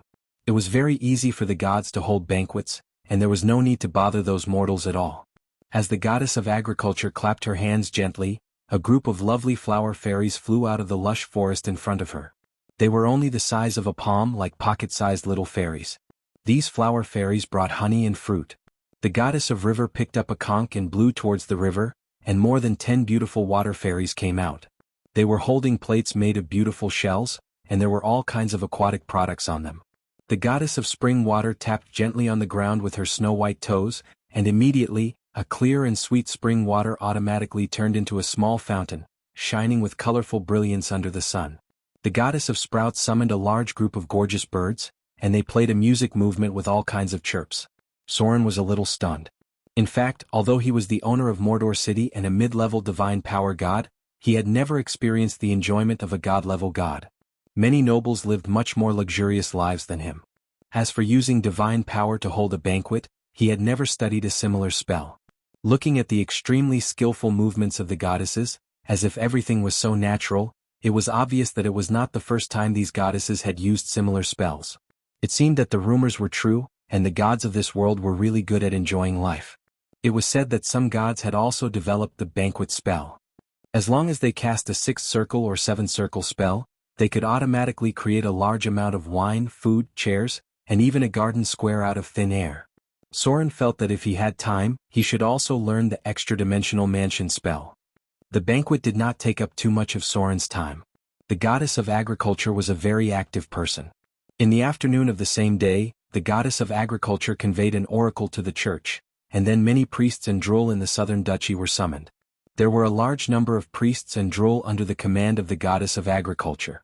They were good at cultivating plants and were all experienced gardeners and farmers. These people originally served many nobles and merchants, and some of them were manor owners themselves. Under the oracle of the goddess of agriculture, many priests and droll, who were originally aristocratic advisors, came to Harvest City, and then began to go to the Wind Spear Hills under the arrangement of the church. Devout believers would not disobey the oracle, so hundreds of droll and priests set off on the same day. At this time, the nobles of the southern duchy quickly got the news, and they could not sit still. Their harvest, they were completely dependent on the goddess of agriculture. Was a little worried that the goddess of agriculture was dissatisfied with them. So they planned to pay a certain price to keep these priests and druids, but they were soon rejected because the covenant of the gods was not a joke. Since the goddess of agriculture had agreed to Soren's request, it was useless even if these people were willing to pay a higher price. Wind Spear Hills, Maple City. The light of a teleportation gate appeared. The first to come out was a mature and elegant white-robed priest with the emblem of the goddess of agriculture on her chest. She was a legendary archbishop. The one in charge of receiving her was Adele Isabella, and behind her was another noblewoman who looked somewhat similar to her. Adele nodded slightly to the archbishop in front of her and said in a friendly manner, "My lord has arranged everything. Please come with me, we have arranged temporary accommodations for you in the mayor's mansion. The temple is under construction, and it will be completed in about a week." The first batch of priests had a total of 12 people, all of whom were high-grade priests, led by an archbishop. Then there were 3 other independent droll. Many of the priests of the goddess of agriculture were part-time droll, and they were all experts in controlling plants. The archbishop smiled and nodded, "No hurry. Can you show us around?" Adele Isabella smiled and said, "There's no problem at all. Let's go to the temple area first." The archbishop's purpose was simple. She needed to see the sincerity of Mordor City and its strength. Although the goddess agreed to cooperate with the Shadow Lord, the specific progress of the trial and the number of priests needed to be sent over would depend on the actual situation. A church had its own rules to operate. Unless the value here was amazing, she would not advocate sending a large number of priests from the southern duchy to the Wind Spear Hills. The temple area. As a city that was not too big, there were only a few temples in the temple area of Maple City, and they were all remodeled. The most obvious one was the Temple of the Shadow Lord, then the Temple of his god, the Whipping Girl, and then the Temple of the Goddess of Wealth. The other temples were not seen, and the one currently under construction was the Temple of the Goddess of Agriculture. In charge of the construction of the temple was a group of half-elves, including witches. They were responsible for controlling more than 20 clay golems, and most of the physical labor was done by them. The main body of the temple was made of white marble. At present, only the framework of the building was completed, and there were still many open spaces nearby that had not been transformed. This temple covers an area of 5,000 square meters, and 1/3 of it is currently used. Adele smiled and introduced to the group of priests behind her, "We are only responsible for the main framework. How to arrange and transform the temple will be done by you. After all, each temple has different characteristics." The archbishop looked at everything in front of her in surprise. With just a glance, she knew that the cost of building this temple was not cheap. Just the marble alone cost a lot. Even in the southern duchy, such a temple would require at least a bishop to preside over it. After a while, she frowned. She felt that she needed to mobilize people quickly because the temples built by these half-elves were not in line with the beauty of the goddess of agriculture at all. There was no harmonious beauty of balance between nature and people. She said a few words to a droll behind her and then said to Adele, "Since this is a temple to serve our Lord, we'd better send people to help. This is Master Callie. He knows how to arrange this temple. You have built a lot, but some places are not in line with our Lord's preferences." The characteristic of the city of Mordor was its magnificence. So the specifications of the temple were also based on this, but the temple of the goddess of agriculture was very delicate. The archbishop felt that he should send people to participate in advance, otherwise it would be too troublesome to transform later. "No problem." Adele smiled. Then she took the group to the commercial and residential areas, and finally came to the refugee shed outside, where a large number of refugees had gathered. "For now." Adele pointed to the refugee shed in front of her and said, "We have taken in about 6,000 refugees, all of them with families, which is easier to manage. These people will be used to reclaim the land, and all the tools and seeds will be provided by the city of Mordor. But they need you to send people to take charge of management and teaching. There is a lot of wasteland nearby. As long as it is reclaimed, it should be self-sufficient next year. According to our calculations, the city can expand to the size of 50,000 people. The current population is more than 18,000 people, so we can still take in about 32,000 refugees. A city of 50,000 people." The archbishop and the others looked at each other with a surprised expression, because other cities had about 30,000 people, and 50,000 people was already considered a big city. The fact that the city of Mordor could calculate such a scale meant that they were very confident in the management of the city. Even if it was such a small city, they were confident that they could complete the material deployment and attack of 50,000 people. At the same time, the archbishop also found that many places in the city were being transformed. The most obvious were the sewers and ditches, and the roads near the market were also being repaved. The archbishop looked around and suddenly said, "Why are there gray dwarfs here?" Not far away there seemed to be a blacksmith shop. About a dozen gray dwarfs were busy. They were drinking and working, often picking up the jug after a fierce knock. Adele smiled and said, "These are the residents of the city of Mordor. They are blacksmiths who are good at forging. At present, the farming tools for the refugees are made by them. In the future, the weapons of the city guards will also be provided by them. These gray dwarfs will not live in this city. After completing these works, they will return to Mordor. After all." At this point, Adele smiled and pointed out, "This kind of excellent blacksmith is also in high demand in Mordor." The Durgar's weapons were all refined ironware. The city of Mordor seemed to have a lot of steel resources. The archbishop only glanced at them and found that the quality of these farming tools was very good. Most of them were steel rather than pig iron. A priest picked up the weapon and looked at it. He could not help but exclaim, "It is indeed a fine product." The gray dwarfs did not like to deal with outsiders. The bearded gray dwarf just snorted when he heard the words, and then continued to do his own thing. If it were not for the great Shadow Lord's request, they would not have come to this broken place. There was no good wine or super large furnace here. It was much worse than Mordor. Maple City is expected to recruit 3,000 troops. Adele glanced at the archbishop in front of her and smiled. After all, this is a very special time. So we hope that the Church of Agriculture can also provide some manpower. Of course, we will provide all the weapons and equipment. One word. Rich and powerful. Adele's every word expressed the wealth of Mordor City, as if she didn't care about this expenditure at all.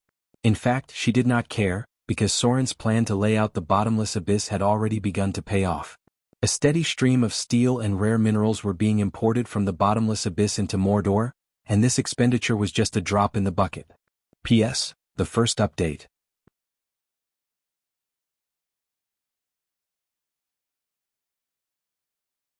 Chapter 969. Roping in the goddess of agriculture was only part of Soren's plan. After returning from Harvest City, his second target was the already dilapidated City of Wealth. Soren's visit was also a big event for the City of Wealth, but he didn't alert anyone.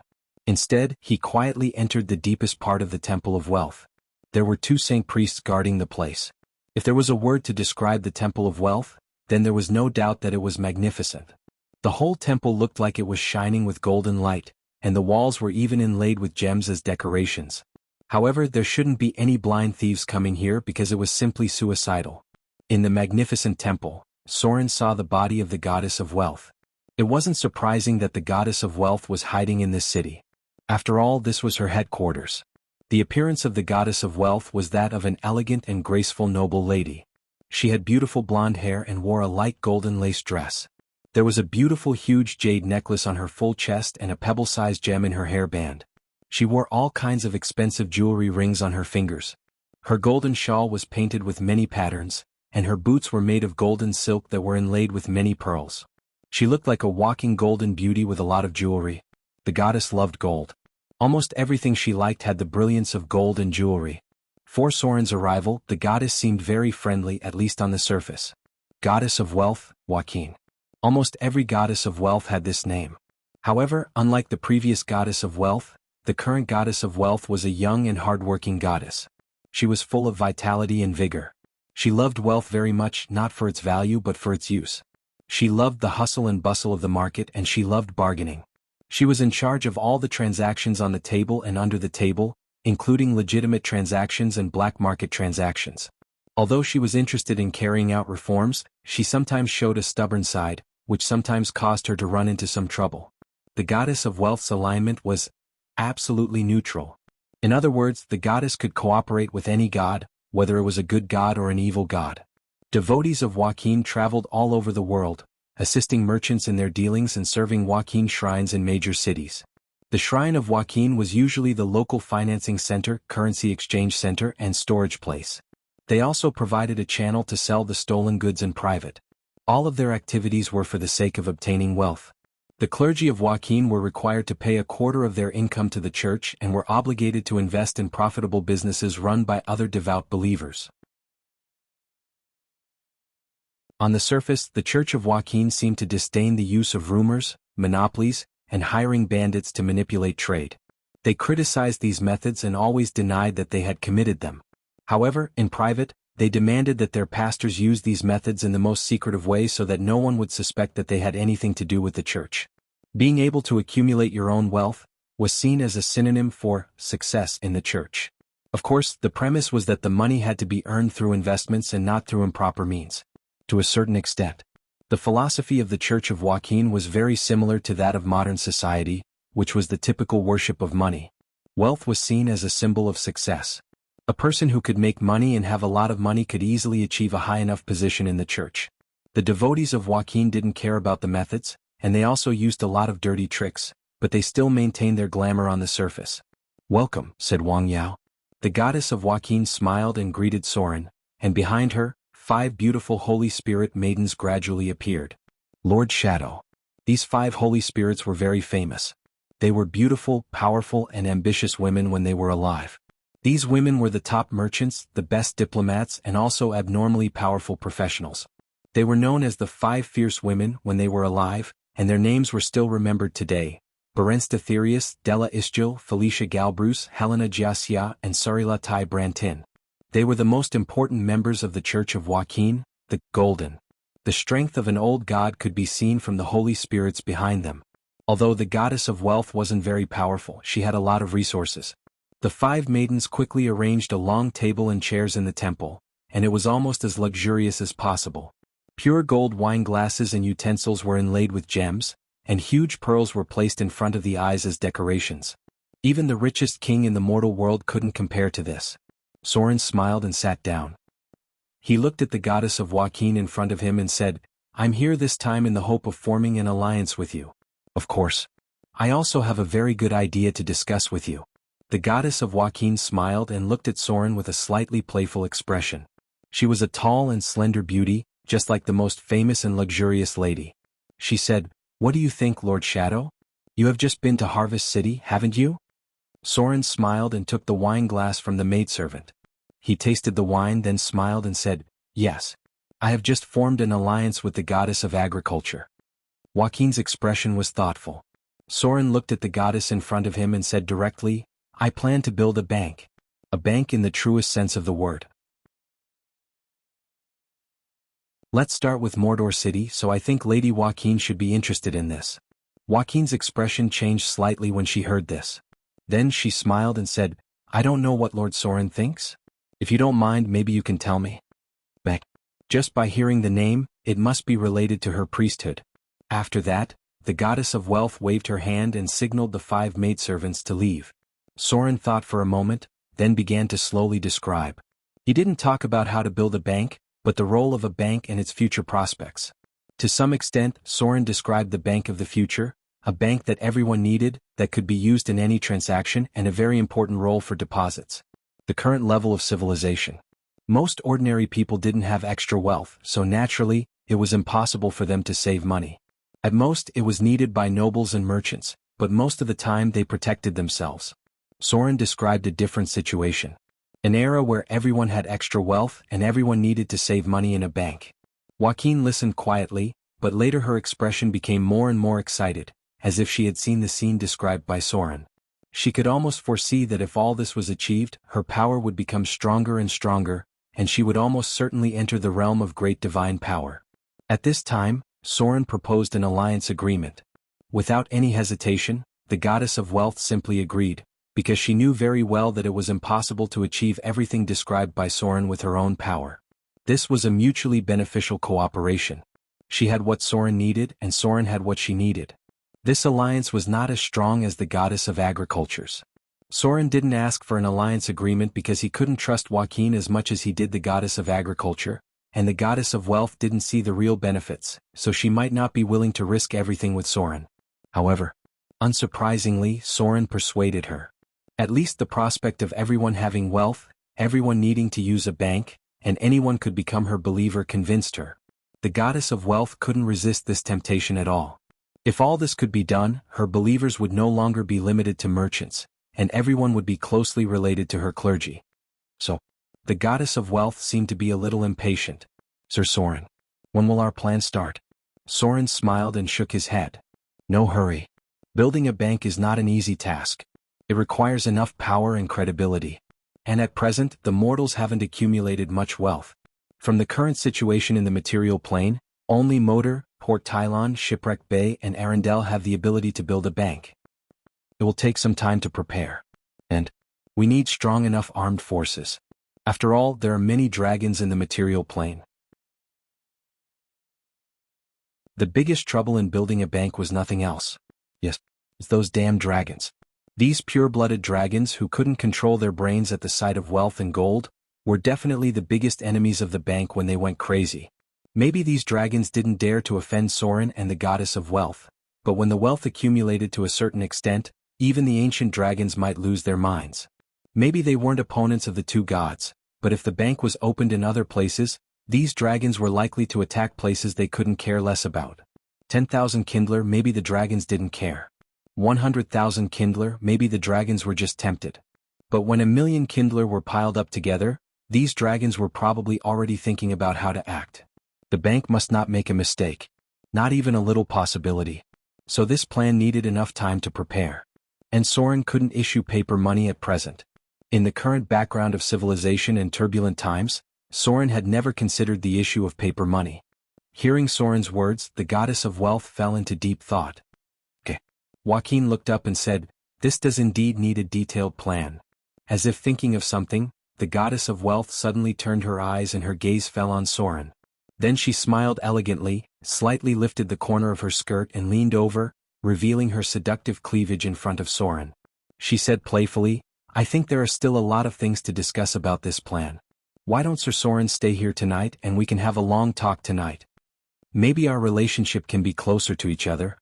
Soren was slightly surprised, but then he gladly accepted the invitation of the goddess of wealth. P.S. Second update.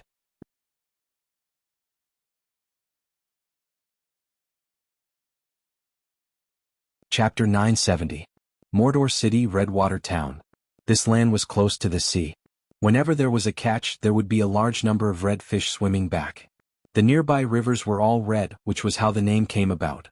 At this time it was already August. Because the time of town construction was different, the wheat harvest was also early and late, and Redwater Town was the last batch of harvested towns. At this time, most of the food had been dried and collected, and a man dressed as an official was going door to door with his entourage to count. Mordor City had its own rules. All the food sales could not be done privately. The surplus food was uniformly purchased, and then the city hall would stabilize the price. The price of food was set according to the market price. At first it was very smooth, but there was a little disturbance when they received the second row. "Not for sale. My family has a large population, so we consume a lot of food." It was a man dressed as a rich businessman who spoke a northern dialect. At this moment, his small eyes squinted and looked around. It seemed that he was arguing with the official in front of him. Peter frowned and looked at the man in front of him. His purchase of food had been very smooth, but he didn't expect to encounter trouble here. He glanced at the servant behind the man and said, "How many people do you have in your family? How much food do you consume? What is this year's harvest? Come. Bring me the file of his registration." So, the attendant took a file from the mayor. Peter just glanced at it and couldn't help laughing. He said, "There are only 12 people in your family. Can you eat so much food? I heard that you have acquaintances in the port. Are you planning to sell food privately?" Speaking of this, Peter's expression suddenly became cold. The rich businessman broke out in a cold sweat when he heard this. He didn't want to sell food. He just wanted to hoard it. Now the world was getting chaotic. The price of food had been rising. If there was a way to transport it out and sell it, it would be the best. But this thing couldn't be said openly because Mordor City had recently introduced a new law. All the food was strictly prohibited from private sales, otherwise they would go to jail. Peter had seen a lot of such people along the way. At this time he said without hesitation, "Food is purchased at the market price. Hoarding and private sales are strictly prohibited. Violators will have their fields confiscated and sent to hard labor." After saying that, Peter didn't hold back and directly ordered people to get the food. Then, after calculating for a moment, he threw a bag of silver coins in front of the other party. "This is Mordor City." Peter thought for a moment and came before the rich merchant in front of him. He said in a deep voice, "It's not the Northern Territory nor is it the Southern Sea. The first thing you have to learn here is to abide by the rules. Otherwise you will definitely have to pay the price." Ever since the city hall had requested for a unified management of food, they had encountered a lot of trouble. Some people wanted to stockpile food, fearing that prices would rise in the future. Some people planned to secretly transport the grain out and sell it because of this year's bumper harvest and the increase in grain prices. For this kind of situation, the officials of Mordor City had always been unreasonable, because the current policy was food control. Those who were unwilling to sell food because they were dissatisfied with the price of Mordor City were all captured to do hard labor. Soren's rule was never blindly benevolent, and there were many evil people among the officials of Mordor. They would follow the rules, but their methods were cold enough. This year the price of food on the mainland had been rising. Many of the first batch of people who harvested in Mordor City, whether they were civilians or rich merchants, had the intention to transport the food outside to sell. In this case, the city hall's measure was compulsory purchase. At this time, there was no need for any reason at all because without Mordor City, they would not have what they had now. If they could not count on their gratitude, they could only use the law to maintain it. At the same time, in the port area of Mordor City, ships full of food were also ready to go. This year, Mordor City ushered in a bumper harvest, but all the food was forcibly purchased by the city hall at the market price. At this time, these ships full of food were ready to go out to sea, and the fleet would transport them all the way to the Windspear Hills. This time the government order had little impact on ordinary people. Because the price of Mordor City had always been stable, the merchants were the ones who were most affected. They expected to earn double or even triple the price by selling food privately. However, everything in Mordor City was to serve Sauron. In the face of the general trend of developing the Wind Spear Hills, anyone who had their own plans would be crushed. The city lord's mansion. The dissatisfaction of the merchants was passed to Gloria through some channels, but after learning about this matter, Gloria just said lightly, "Catch a few leaders and deal with them." The plan of the Wind Spear Hills could not be interfered with. Gathering refugees meant a large consumption of food, and in the future they would need Mordor City to provide a steady stream of supplies. For these merchants who only wanted to make profits, Gloria did not mind catching a few examples and killing them. A small episode did not have much impact. However, some people still found some clues from the clues. Mordor City had implemented a food control decree, and then other supplies seemed to be restricted to a certain extent. Some smart people had realized that Mordor City seemed to be going to war because the city hall was stocking up on supplies. The Chamber of Commerce, which had been a little restless, immediately calmed down because Mordor City had never been soft-hearted when killing people during the war. Wind Spear Hills border. These ragged refugees were sent to shacks that stretched for several miles. They would wait here for 3 days. First, they would be checked for diseases, then they would count the population, register their names, and then they would be sent to other places in the Wind Spear Hills. In just 3 days, the Wind Spear Hills had taken in nearly 15,000 refugees. And this number was still increasing. Because of the news of relief, refugees from the entire southern region were approaching here. The priests sent by the Church of Agriculture had reached more than 100 people. Similarly, the goddess of river and the goddess of sprouts had also sent priests. They were responsible for guiding the irrigation of ditches. After a simple rest, these refugees were thrown into busy work. Digging ditches, reclaiming land, repairing roads, and building walls. In order to deal with the next impact of the Avatar crisis, Mordor City sent a large number of clay golems to prepare to build walls in the south and north of the Wind Spear Hills. At the same time, more than 10,000 permanent legions would be stationed in these two places. The population under Sauron's control increased sharply. The Wind Spear Hills itself had a population of more than 100,000, and after accepting a large number of refugees, the number soon exceeded 200,000. According to this progress, the population under the control of Mordor City and the Wind Spear Hills would soon exceed 1 million. The expanding population meant a steady stream of believers. The number of refugees accepted quickly expanded to more than 30,000 people. Many of these people gave up their original gods and turned to Sauron and the goddess of agriculture. The faith of ordinary people was not solid. With a little guidance, it was possible for them to believe in other gods. In the period before the outbreak of the Avatar crisis, the priests in the churches of the gods did the most to win faith and expand the influence of the gods. Sauron's believers increased by tens of thousands in a short period of time, and it was still increasing. The large-scale agricultural reclamation also brought benefits to the goddess of agriculture. Her clergy was closely related to all of this. With a little guidance, she could gain a lot of faith. All the plans were being carried out in an orderly manner. A bank opened by the goddess of wealth had also recently appeared in Mordor City. At present, it only accepted deposits and did not charge any fees. With a voucher, one could exchange at other wealth temples on the south coast at any time. Bottomless Abyss Shadow Kingdom. In front of a magnificent temple, thousands of demon hunters were ready. Since controlling 2/3 of the land in the Kingdom of God, the heroic spirits in the Kingdom of God had temporarily slowed down their expansion.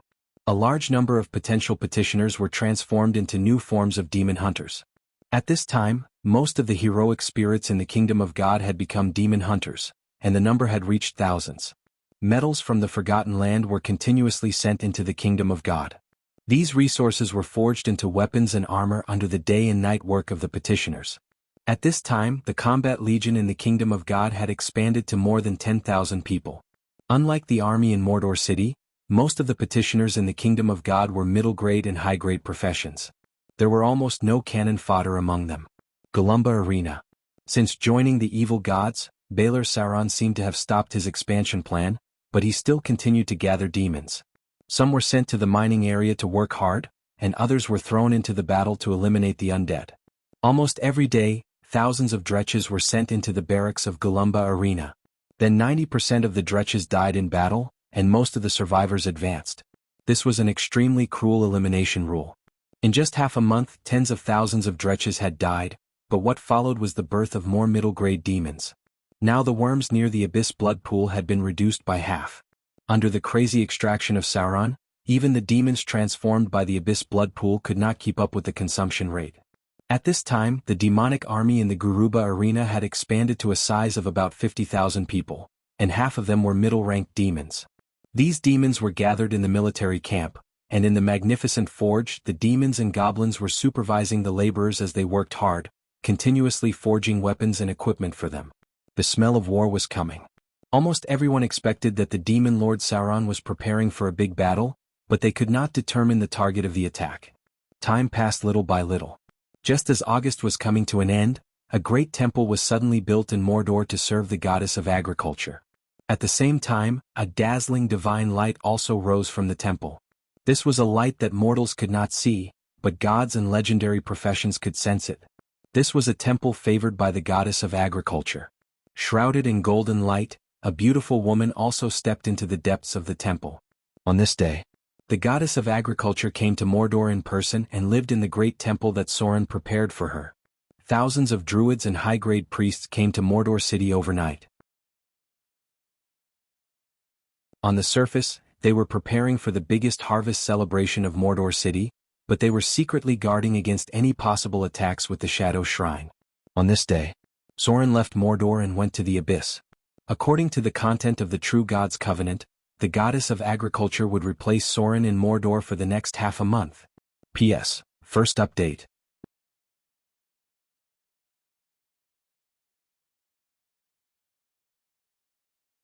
Chapter 971. What? Harvest celebration? In the magnificent palace, a woman with an extremely charming appearance was sitting on the throne. She was wearing a scarlet dress and looked like a beautiful and poisonous enchantress. The Duke of Red Dragon's wife looked down at the man kneeling on one knee in front of her and frowned. Why did Mordor city suddenly plan to have such a grand harvest celebration? Are they going to please the goddess of agriculture? Send people to continue to pay attention to the movements of Mordor city. Let General Kutra come in to see me. After that, the Duke of Red Dragon's wife rubbed her forehead tiredly. She never dreamed that Sauron, who she didn't care about at first, would become a god, and now he had become the Lord of Shadows. She missed the opportunity to eliminate him when he was at his weakest. Now Sauron had become her most terrifying and dangerous enemy. Every time she thought of Sauron's existence, she couldn't help but tremble slightly, and a trace of fear appeared in her heart. If it weren't for the Principality of Rossard in the inland area and the support of the Duke of Bator Inferno, she would have been destroyed by Mordor city long ago. But even so, the Duke of Red Dragon's wife had been carefully paying attention to everything in Mordor city. There were many people like her. Although they were far away in the outer islands, every move in Mordor city affected the hearts of countless people. Soon a burly general came in. After seeing the other party, the Duke of Red Dragon's wife couldn't help rubbing her forehead. After all, her rule was not legitimate. This world had its own rules. The Duke of Red Dragon's wife stole the power of the Principality of Rossard, but she also lost the support of many nobles. Although she now controlled most of the land of the Principality of Rossard, there were many nobles who openly opposed her. There were also many nobles who supported her on the surface, but secretly provided supplies to the rebels. In particular, there was a big trouble recently. That was, the goddess of protection of the nobles seemed to be very unfriendly to her. She thought that she had destroyed the order of the nobles. This goddess was not a very powerful existence, but if a god was openly hostile to her, it was enough to cause her great trouble. In particular, the goddess of nobility, Shinewood, had a very wide influence in the ruling class of the material plane. If she did not acknowledge the rule of the Duke of Red Dragon's wife, most of the rulers of the material plane would not respect her. Instead, they would think that she had destroyed the legacy of the nobles. General Kutra was a powerful legendary warrior, but he was also a ruthless butcher. If there was a better candidate, Madame Duke of Red Dragon would never let such a ruthless person lead her army. But at the moment she didn't have a better choice. Mordor City was holding a grand harvest celebration, which meant that Mordor City was unlikely to go to war for a while. This gave the Duke of Red Dragon's wife a very important chance to catch her breath. She was ready to take this opportunity to pacify the rebels in the Principality of Rossard. Now, the number of rebel forces had expanded to 3. There were already more than 20 nobles who openly opposed her rule, and these nobles even found an illegitimate son of Duke Rossard in some corner of the country. Almost all of Duke Rossard's sons were killed by the Duke of Red Dragon's wife. An illegitimate son originally had no right of inheritance, but the rumors of Madame Duke of Red Dragon's collusion with the devil seriously damaged her rule. Even if it was just an inconspicuous illegitimate son, with the support of these nobles, it was also possible to get the legitimate right of inheritance. Mordor City. After giving an order to General Kutra, Madame Duke of Red Dragon went to the balcony. She looked in the direction of the sea as if she was looking at the city of Mordor in the distance and murmured, "What should I do next? Defeat Sauron? That's almost impossible. Even if it's the Queen of Yuma herself, it's unlikely. If it goes on like this, I'm afraid I'll be defeated by those nobles. No, I have to find a way out for myself." On the surface, Mordor City seemed to be preparing for the grandest harvest celebration in history. This celebration was not only held in Mordor City, but also near the Windspear Hills, Shipwreck Bay and Port Tylon. There were more than 200,000 people participating in Mordor City alone, and the other places added up to hundreds of thousands of people. Many people thought that Sauron was trying to please the goddess of agriculture and get an ally with a strong background for himself. But in fact that was exactly the case. However, Sauron's real purpose was concealed. The abnormal material movement in Mordor City made people realize that Sauron was preparing to start a war, but many people did not think that Sauron would attack any place during the harvest celebration. And similarly, the army of Mordor City did not have any abnormal movements. It could only be regarded as gathering materials to prepare for future wars. Almost no one thought that Sauron's purpose was not in the material plane, but the frequently mobilized materials were also sent to the bottomless abyss. What Sauron really wanted to do was bolder than they thought. Even the crazy Queen of Spiders could not predict that Sauron would attack the Kingdom of Fear during the Avatar crisis. Am I going to die? In the deep darkness, a thin figure was staggering forward. His body was covered with all kinds of wounds. If he was an ordinary person he would have died long ago. But a powerful force was still tenaciously supporting his life. Not far away, the low roar of a demon could be heard. There was also a terrifying aura of fear. The slaughterer was tracking his tracks. These monsters were level 21 and above. Even a high-grade demon would not dare to face them alone. They were strange creatures that were completely under the control of madness. In the abyss, they were existences that were feared and repelled.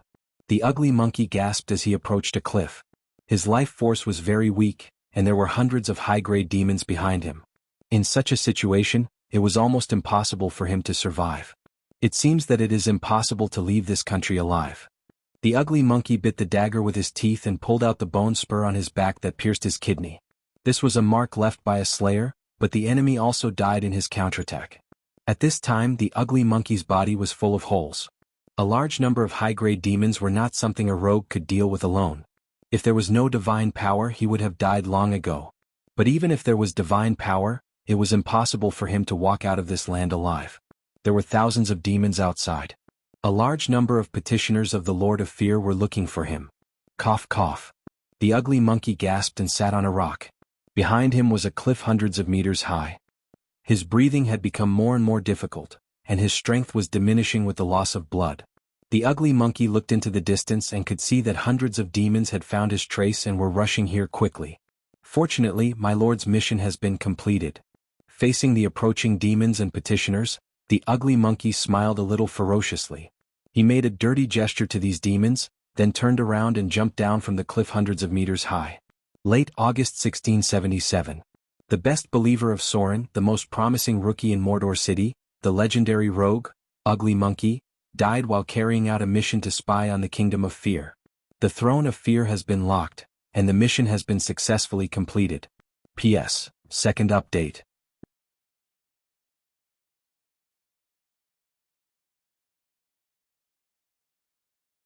Chapter 972. The ugly monkey was dead. When his figure jumped down from the cliff that was hundreds of meters high, it meant that his life had left him. Bang! The body of the ugly monkey fell into the dark canyon. The body that was full of holes finally breathed its last breath, and then the light of a soul emerged. The shadow of the ugly monkey emerged from the body. His expression was very blank, as if he didn't have his own consciousness at all. Even legendary professions would enter a state of chaos at the moment of death. The ugly monkey didn't know himself and didn't have his own consciousness. This state would gradually recover with the time of death. When the soul reached the underworld, many memories would be recovered. But this was the god's kingdom of fear, which belonged to the gods. Therefore no god of death came to this world. The god's kingdom was the private world of the gods. If one died here, they wouldn't be attracted by the river Styx, and no messenger of the god of death would come to pick them up.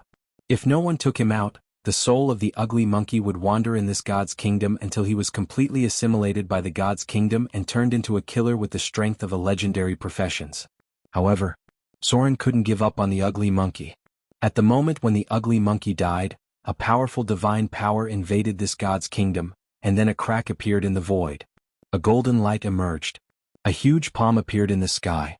This palm was dozens of meters long and was completely made of golden divine power. It fell from the sky and grabbed the soul of the ugly monkey. Then it directly broke the plane barrier and left the god's kingdom of fear. At the same time, inside the god's kingdom of shadow, a large number of petitioners and believers gathered in front of the temple. The person in charge was the promoted Saint Cardinal. Tens of thousands of petitioners gathered in front of the temple to pray.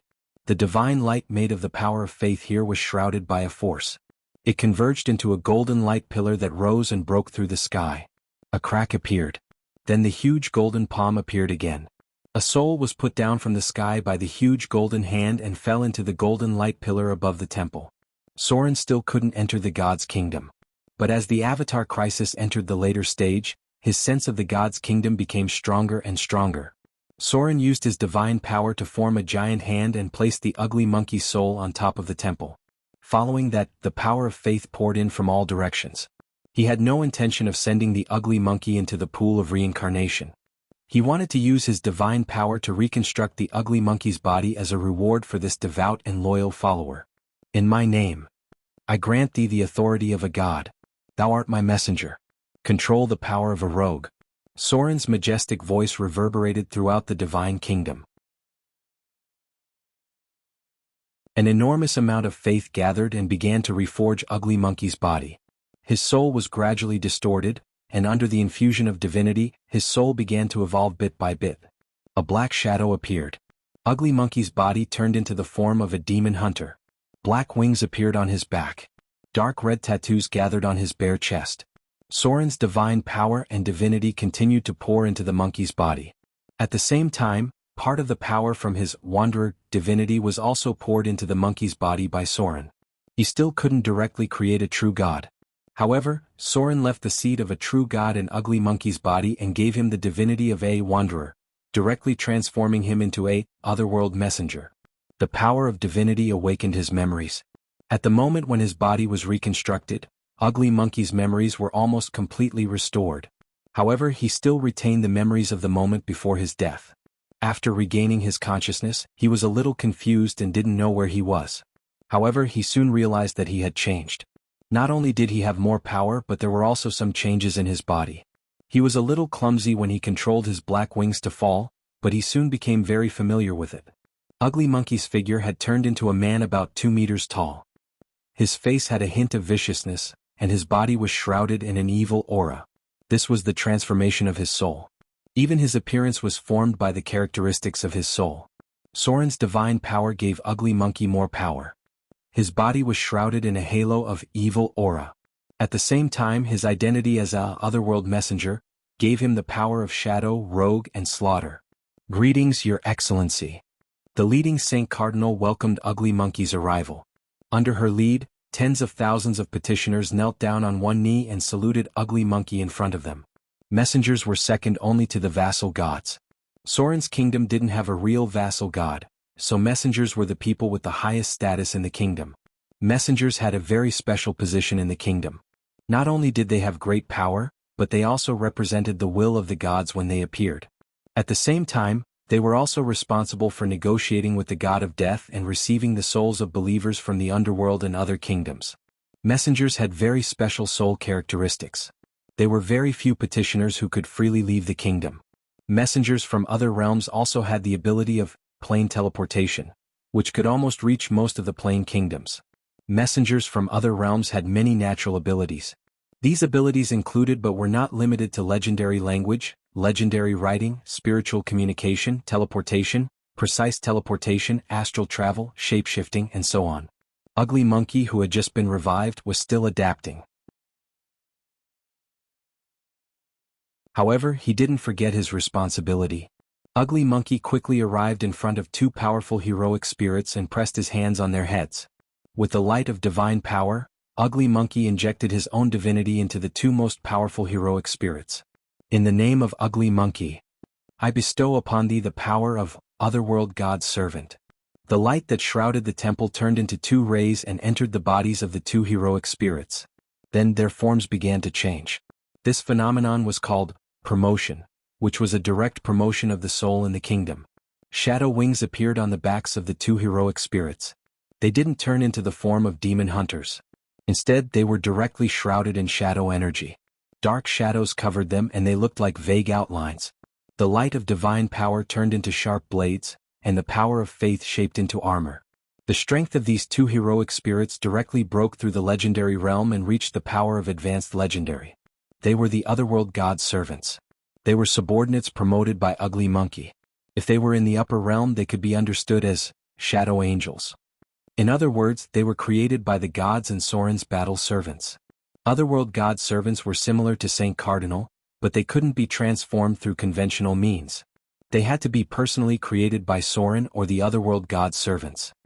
War is coming. My lord ordered me to lead the heroic spirit army to attack the kingdom of fear. Ugly Monkey's figure flew up.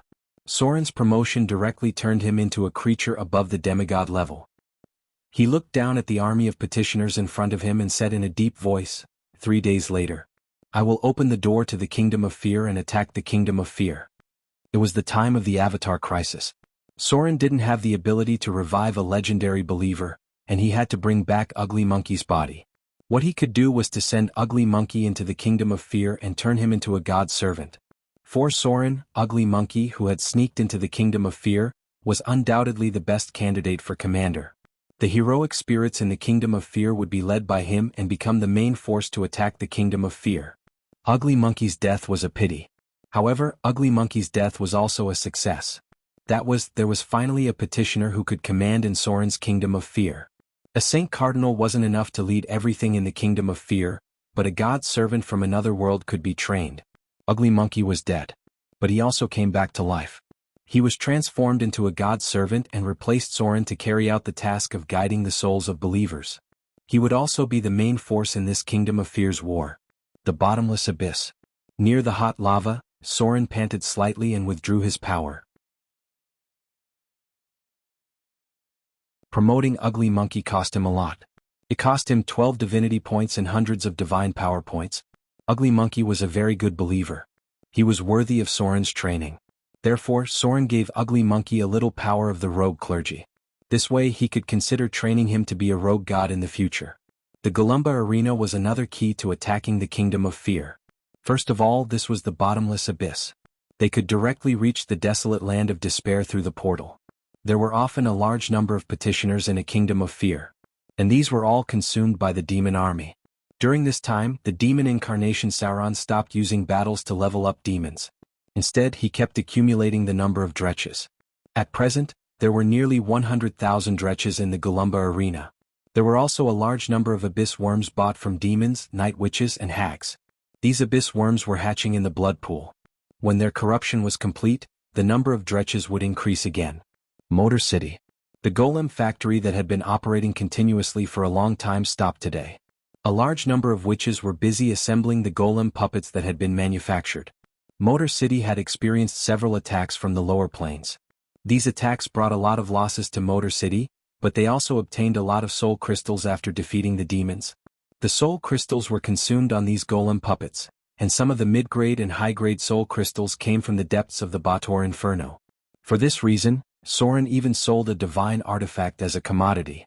In the basement of the golem factory, dense clay golems were lined up at the front. These were all combat golems that had not been activated after they were manufactured. They were different from the golems sent to the construction site. These clay golems were all injected with the combat ability, focus on defense. Behind thousands of clay golems were rows of stone golems. Although the number had decreased a lot, it had reached the scale of 2,000 or 3,000.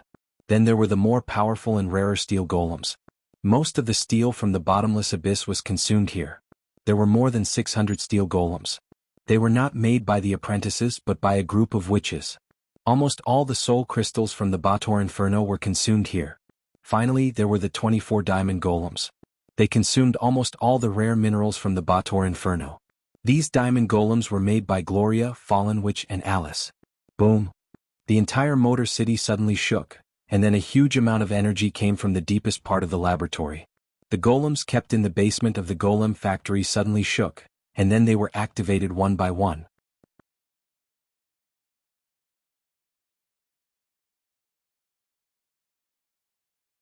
Chapter 973.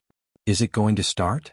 Gloria stood at the top of the arcane tower, looking down at the entire city of Mordor and murmured, "I don't know if Vivian is ready." Although her relationship with Soren could not be more intimate, Gloria was also very clear that her position in Soren's heart could not be compared to Vivian. However, she had nothing to be jealous of. Gloria was already very satisfied with the current situation, even if she vaguely felt something. The divination clergy gave her some special powers, which allowed her to vaguely feel and discover some things that might happen in the future, as well as what had happened in the past. She was learning how to become a god, and as a god she obviously had to adapt to a new perspective. This time, the main force of the attack on the Kingdom of Fear was not the troops of Mordor City.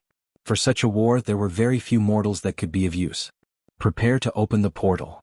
Target locked on the wilderness of despair and destruction. Charging the portal. Start the portal. The cold mechanical voice sounded.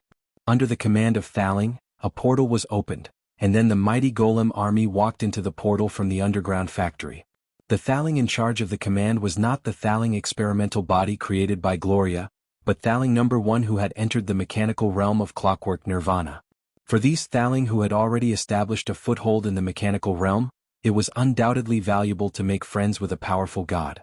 They knew very well that the investment now could bring greater benefits to themselves in the future. So this battle was not only joined by the golem army of Mordor City, but also by the golem puppets from the mechanical realm. Moreover, part of the golem factory in Mordor City was completed by these Thaling puppets, and there were many resources in the mechanical realm that could be used. Only Soren and Vivian would participate in this battle. The other core members all stayed in Mordor City, at least to give others the feeling that Mordor City was not doing anything, just concentrating on preparing for the harvest celebration. At the same time, in the depths of Golumba Arena, a huge and magnificent portal had been completed. The portal had been completed a week ago, but it was only opened today. Along with the emergence of a blood-red radiance, the portal locked onto the wilderness of destruction and despair. The massive demonic army that had gathered near the military camp also began to move. In this battle, Sauron did not mobilize the demon army because the demons were not that trustworthy. They only cared about their own interests and the benefits they could get in front of them. In contrast, although the demon army was more prone to mental spasms, they were very loyal to Sauron in the beginning, at least when he was still so powerful. For this battle, Sauron had mobilized most of the troops in the Golumba arena. Hundreds of thousands of demons had been mobilized. Sauron was staking everything on this battle. If they failed, not only would Mordor City be severely damaged, but the other forces would also be destroyed. This battle could only succeed, and failure was not an option. In the northwest of the Guruba arena, a dark teleportation portal had been opened. Soon after, a large army of demon hunters and petitioners that numbered in the tens of thousands appeared. Soren could not enter the kingdom of God yet, so he could not directly link the kingdom of God to the wilderness of despair and destruction. The angel incarnation of the ugly monkey took over his task and opened a temporary portal in the kingdom of God so that the petitioners could temporarily leave the kingdom of God and go to other planes. The petitioners could not leave the kingdom of God for too long, otherwise they would become very weak. This battle was destined to be a quick one because the strength of these petitioners would gradually decline if they left the kingdom of God for too long. Without the power of the kingdom of God, it would be difficult for them to support a long battle. A group of hellhounds wandered in the empty desert. As the most common creature in the wilderness of destruction and despair, hellhounds were in a state of hunger most of the time. They thirsted for food and flesh and were not friendly to any creature that entered this country. At this moment a portal opened. The nearby hellhounds obviously noticed the presence of the portal, and then they approached with a grin.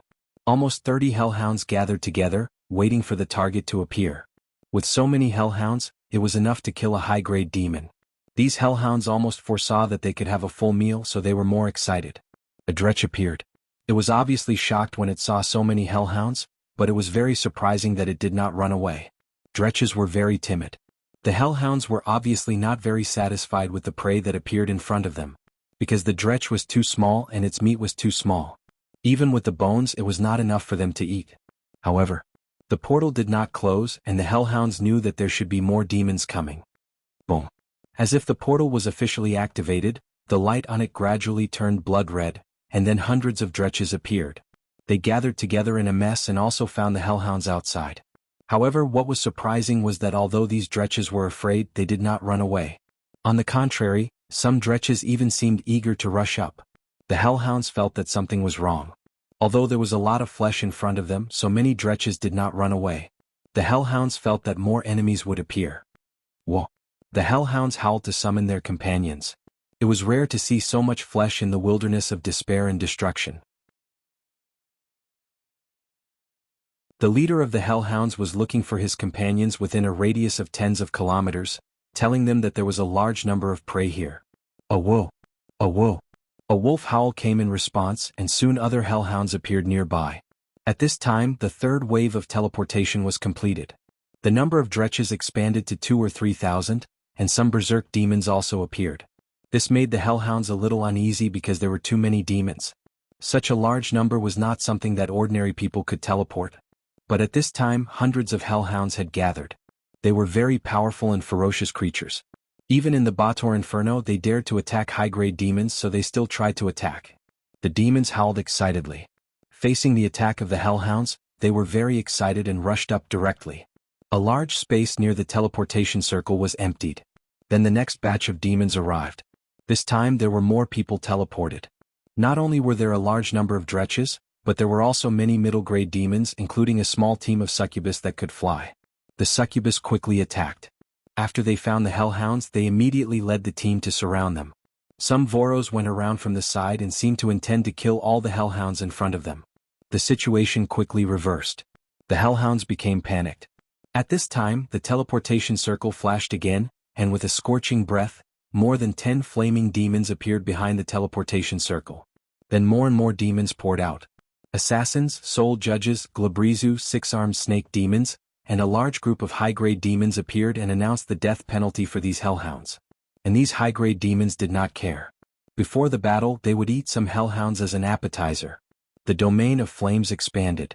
With the rapidly increasing temperature, a terrible demon finally walked out of the teleportation circle. Bela Lord, Sauron. As a true god, Sauron's original body could not participate in this battle. His role was to break the throne of fear at the end. In the previous battle, he could only rely on his demon incarnation and the oracles from another world. Because of the Avatar crisis, the kingdom of God still rejected him. Sauron tried to restrain these demons as much as possible.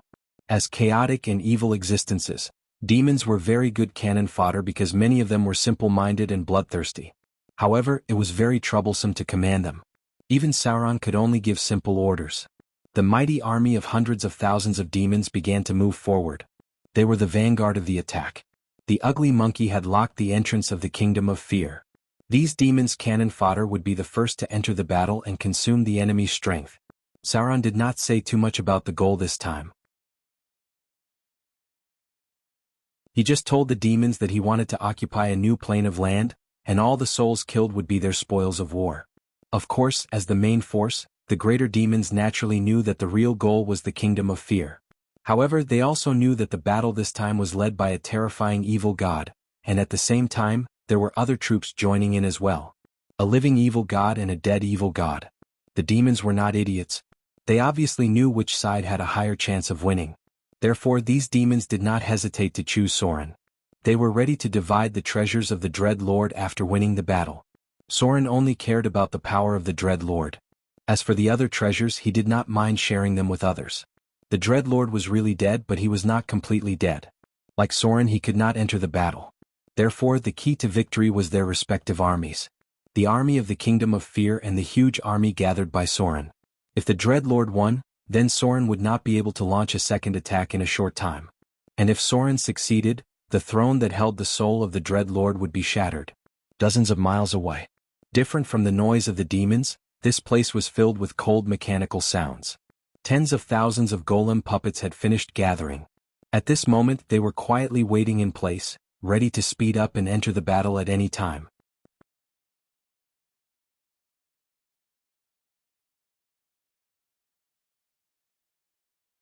Chapter 974. Hundreds of thousands of demons were advancing in the desolation of despair. Such a large scale caused great panic among the natives of the desolation of despair. They thought that the demons were not going to fight anymore and were now planning to occupy this plain. Fortunately, these demons did not attack the natives. They just kept moving forward and gradually approached the location of the Blood River. Because the number of the demon army was too large, it was almost impossible to hide from others after the official action. The first to notice the abnormality was the goddess of misfortune, Ben-Saba. Her kingdom was in the Blood Sea of the bottomless abyss, and the Blood River in the desolation of despair and destruction was one of the entrances. When the mighty army of demons gathered, a trace of divine radiance appeared above the Blood River. Then, a beautiful woman in a dark red robe with a veil over her face appeared on the Blood River. She stood on her snow-white toes and looked at the army of demons in front of her. As if she thought of something, she couldn't help but frown. This was the oracle of the goddess of misfortune. She was also the incarnation of the goddess of misfortune. Now, everything that she could see, the goddess of misfortune could also see clearly. The demon army passed through the Blood River and soon reached a special entrance. Change space, power of divinity. Soren's divine power spread out. With the spread of the power of slaughter, a space crack appeared in front of them. A terrifying aura overflowed from the space crack, and many demons couldn't help but tremble. But then the aura of the Baylor Lord Sauron spread. With the spread of the evil aura, he took the lead in leading the army into the kingdom of fear. This was a kingdom full of despair and fear. The land in the distance was black. Blood seemed to have permeated the world. Even the river had a trace of blood. The power of the Dread Lord was inherited from the god of tyranny, Ban. So this kingdom was changed from the original kingdom of the god of tyranny. A tyrannical system ruled by fear was implemented here. The powerful petitioners were like feudal lords, controlling many souls with cruel means. Demons were also one of the residents here. The Dread Lord had a large number of high-grade demons loyal to him. They stole souls from other kingdoms. In addition to the petitioners, there were also a large number of souls who were forced to reincarnate. In front of the entrance was a huge fortress. The divine kingdom of fear was divided into 8 lands, and the rulers of these lands were the right-hand men of the Dread Lord. 5 of the rulers were petitioners of the Dread Lord, while the other 3 were high-level demons under his control. The fortress in front of them was one of them. It was called Blacktooth Fortress, and it was the first line of defense of the kingdom of fear. Groups of petitioners appeared on the walls of the fortress. The petitioners of the Dread Lord were transformed into dark guards and dread dominators. Ordinary petitioners were similar to humans, and some of them were transformed into demons. Among all the petitioners, the Lord of Fear was the most difficult to deal with because as early as the reign of the god of tyranny, Ban, the Lord of Fear was in the form of a petitioner. The Dread Lord inherited this. The highest level in the divine kingdom was the form of the Dread Lord, a terrifying creature covered in black armor and holding a giant sword. They had amazing combat power, and their bodies were surrounded by a spirit of fear. The core of the entire kingdom was fear. The demon god relied on fear to rule the world, and the powerful petitioners automatically emitted the power of fear to intimidate and enslave other souls. Prepare to attack. Sauron, the Baylor Lord, gave the order to attack. Then under the command of the demon warlord, hundreds of thousands of dretches were caught up to the battlefield. Sauron tried to expand the scope of the evil aura as much as possible to strengthen the combat power and willpower of the dretches so that they would not collapse under the influence of the spirit of fear. Thousands of petitioners appeared in the fortress. After all, the Dread Lord was one of the oldest gods. Although his enemies had consumed a lot of believers, the number of petitioners accumulated over thousands of years was still huge. When the Dread Lord died, a portion of the petitioners died as well. However, there were still many who survived. At this moment, the army of petitioners in front of them numbered more than 10,000, and their leader was a demigod-level god's messenger from another world. He ruled hundreds of kilometers of land in this kingdom and enslaved thousands of souls to work. Boom! There was a dull explosion. The first batch of dretches was as many as tens of thousands, but they only lasted for less than 10 minutes before collapsing. As cannon fodder, They consumed the first batch of the enemy's firepower, and many arrows and spells did not even let them climb the walls. But soon the second batch of dretches appeared. This batch of dretches expanded to more than 30,000 people, and the pressure on the believers of the Dread Lord suddenly increased greatly. However, they did not dare to let the dretches come up because there were more demons behind them. If they did not repel these dretches, the other demons would quickly take advantage of the chaos to attack the walls. The second batch, the third batch, the fourth batch, and the fifth batch. 5 consecutive waves of attacks of tens of thousands of people quickly tired the enemies in the fortress. The demons' human wave tactic had always been successful. As long as the number was large enough, they could often destroy the enemy's defense. It's almost time. Sauron looked up at the sky, then his figure rose into the air. Summon demon army. Demon covenant. Summon Baelor. The raging flames spread and Sauron's figure rose into the air. With the opening of a portal, a group of high-grade demons composed of Glabrizu and assassins were summoned. At the same time, 2 Baelors also appeared in the air. As a Baelor lord, Sauron's new ability was Summon Baelor. The appearance of 3 Baelors meant the beginning of the general attack. The pressure on the fortress suddenly soared several times. Under the crazy attack of the demon army, part of the wall quickly fell. At the same time, the oracles who controlled this land also began to ask for help from other places. The Divine Kingdom was a whole.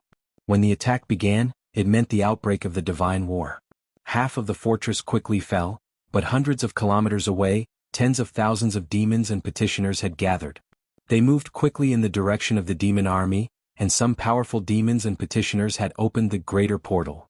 With the light of teleportation, at least a dozen high-grade petitioners and demons arrived on the battlefield.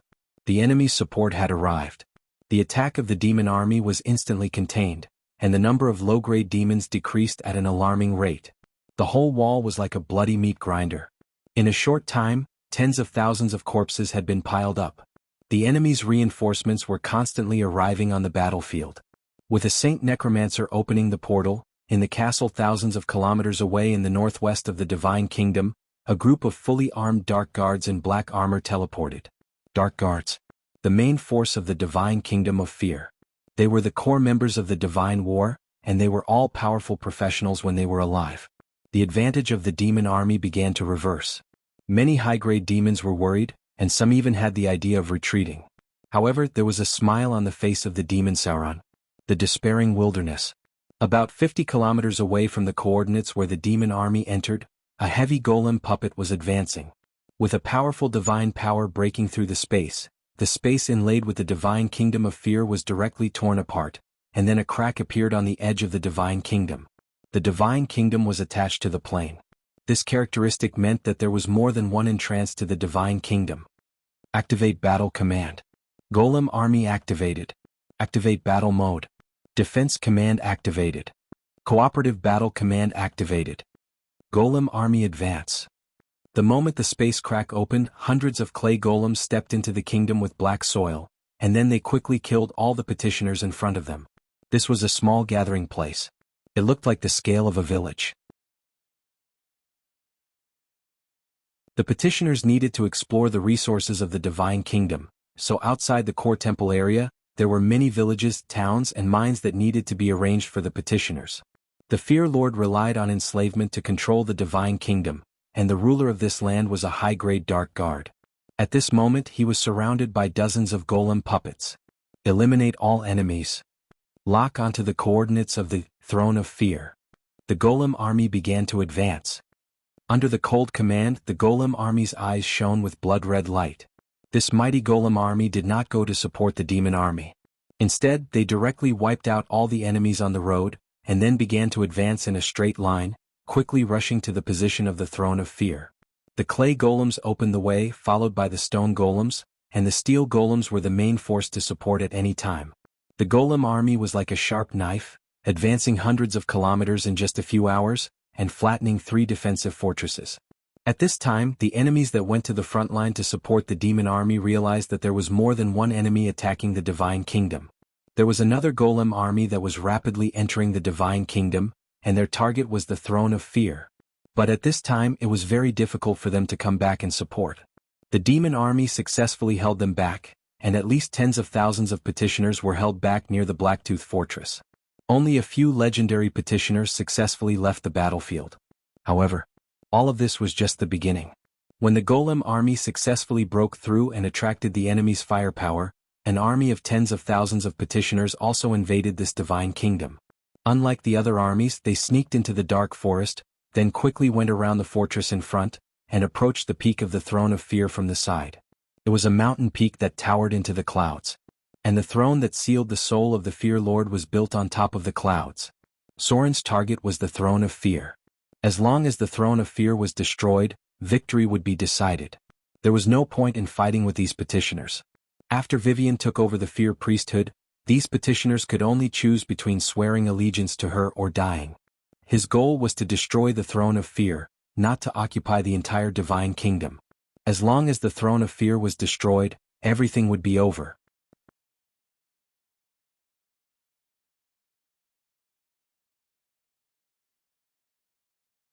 Chapter 975. There was a saying in the art of war, what's false is true and what's true is false. The demon legion that attacked first was not completely a distraction, especially after the Golem legion's large-scale advance led away most of the reinforcements. Succubus Legion advance. Operation Assassin Demon. Six-armed Snake Demon attack the gate. Baylor Demon, teleport to the interior of the fortress with me. As the orders were issued, Sauron's figure suddenly accelerated and directly teleported to the interior of the Blacktooth Fortress. Then with him as the center, some strange demons appeared. These demons also had a pair of demon wings, but it was not enough to support long-distance flight. They had obvious horns and there were dark green runes on their naked chests. The speed of these demons was quite amazing, and almost every one of them had amazing agility. After entering the battle state, these strange demons were covered in flames, and they looked like half of a small Baylor demon. The demon hunters had joined the battle. The demon hunters created by Soren were not only the ones in the kingdom of God.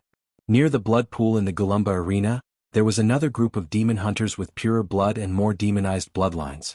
Not all of them were transformed from the souls of Soren's believers. Many of them were high-quality souls that Sauron the Baylor demon found in the abyss. These demon hunters were created by Sauron, and they only obeyed his orders. They belonged to the fighting force outside the Demon Legion. The number of these demon hunters was not large, about 200 or 300 people, far less than the number of transformed demons in the kingdom of God. However, when they entered the battle, their suppression was very obvious, especially with the cooperation of the Succubus Legion to dominate the air. The demon hunters' sudden advance instantly brought great pressure to the Dark Guards. The change between the true and the false happened in an instant. The reinforcements of the Blacktooth Fortress turned to intercept the Golem Legion, and Sauron decisively pressed the most elite troops at this moment. The battle was completely reversed in an instant. The addition of the demon hunters tore apart the enemy's defensive line, and the result of that was that the enemy fell into the sea of demons. Almost all the demons who wanted to retreat at first roared and pounced again. Now was the best time to snatch the spoils of war and snatch the souls. Even the other high-ranking demons who had been slacking began to work hard. They were ready to take down the fortress and ask for rewards from His Excellency Sauron. In just a short while, when more than 10,000 demons broke through the defense line, the defense system of the Blacktooth Fortress completely collapsed.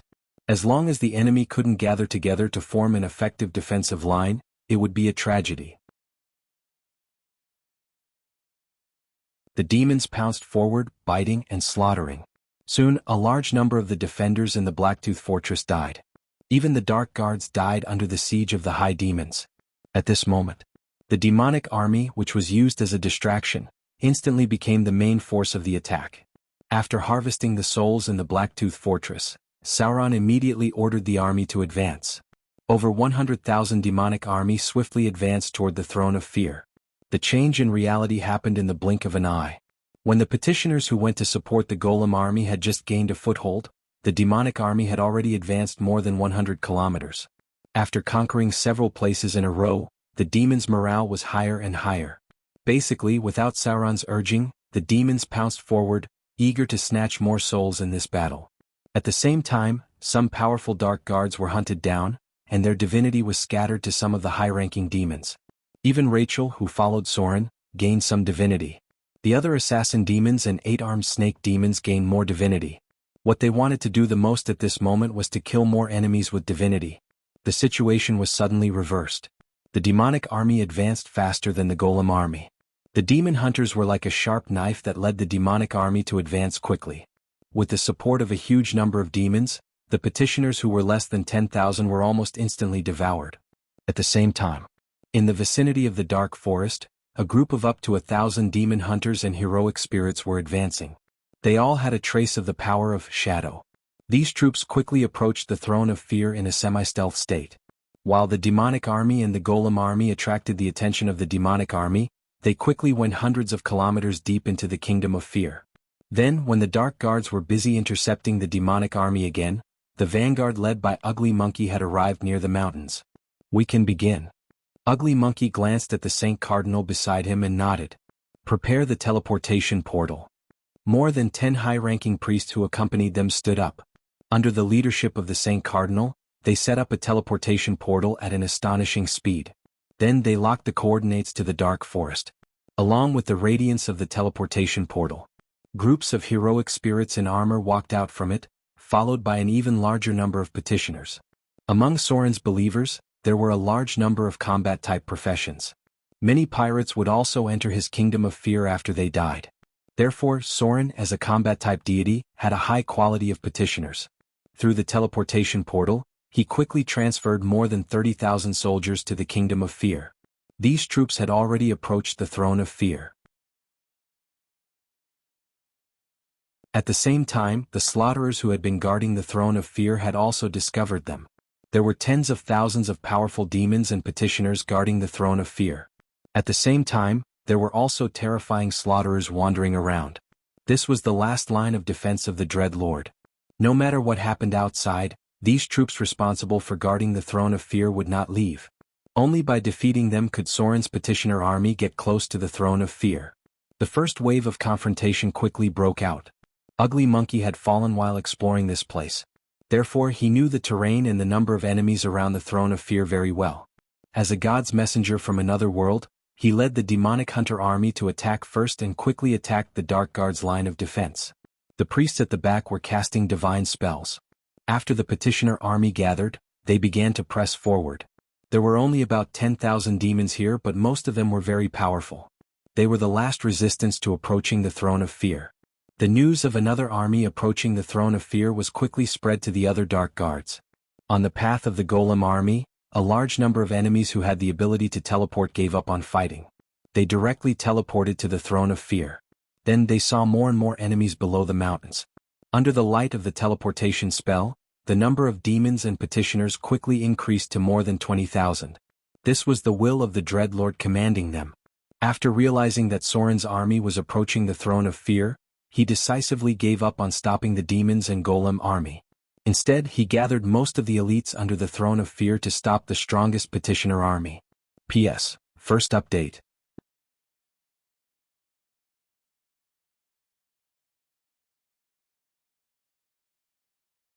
Chapter 976. On a mountain peak that pierced through the clouds, a throne made of white bones and dark green rocks appeared. It was suspended in the air, and in the center was a huge black stone pillar. The height of the mountain peak was close to 3,000 meters, and the height of the throne of fear was more than a few hundred meters. The whole throne was almost close to the clouds, and one could overlook the whole kingdom of fear from it. There was no path to the throne of fear. Unless one had the ability to fly, one would never be able to enter the throne of fear. The Dread Lord had already expected this. His remaining divine power turned into barriers and sealed off the sky around the throne of fear, not allowing anyone to come close. There were 3 lines of defense under the throne of fear. The first line was the advanced devils on the periphery. These devils were all enslaved by the Dread Lord and did not have the freedom of their own souls.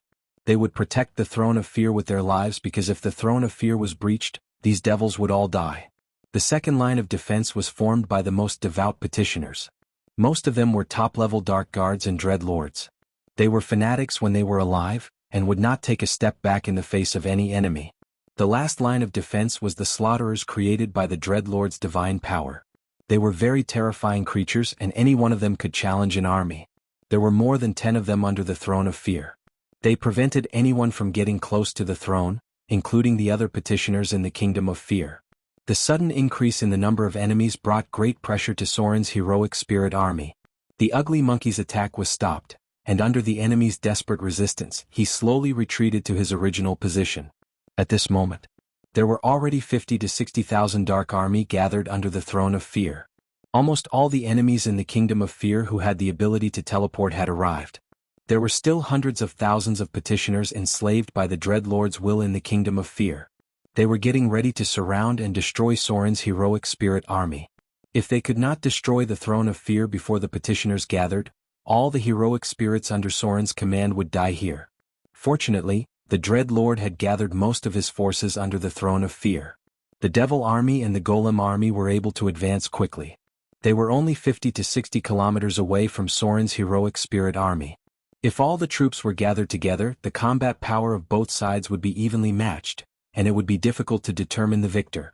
However, why would Soren do something that he was only half confident in? As a god that had risen from the ranks of mortals, Soren had always planned his every move. How could he not prepare some final moves at this crucial moment when he was attacking the throne of terror?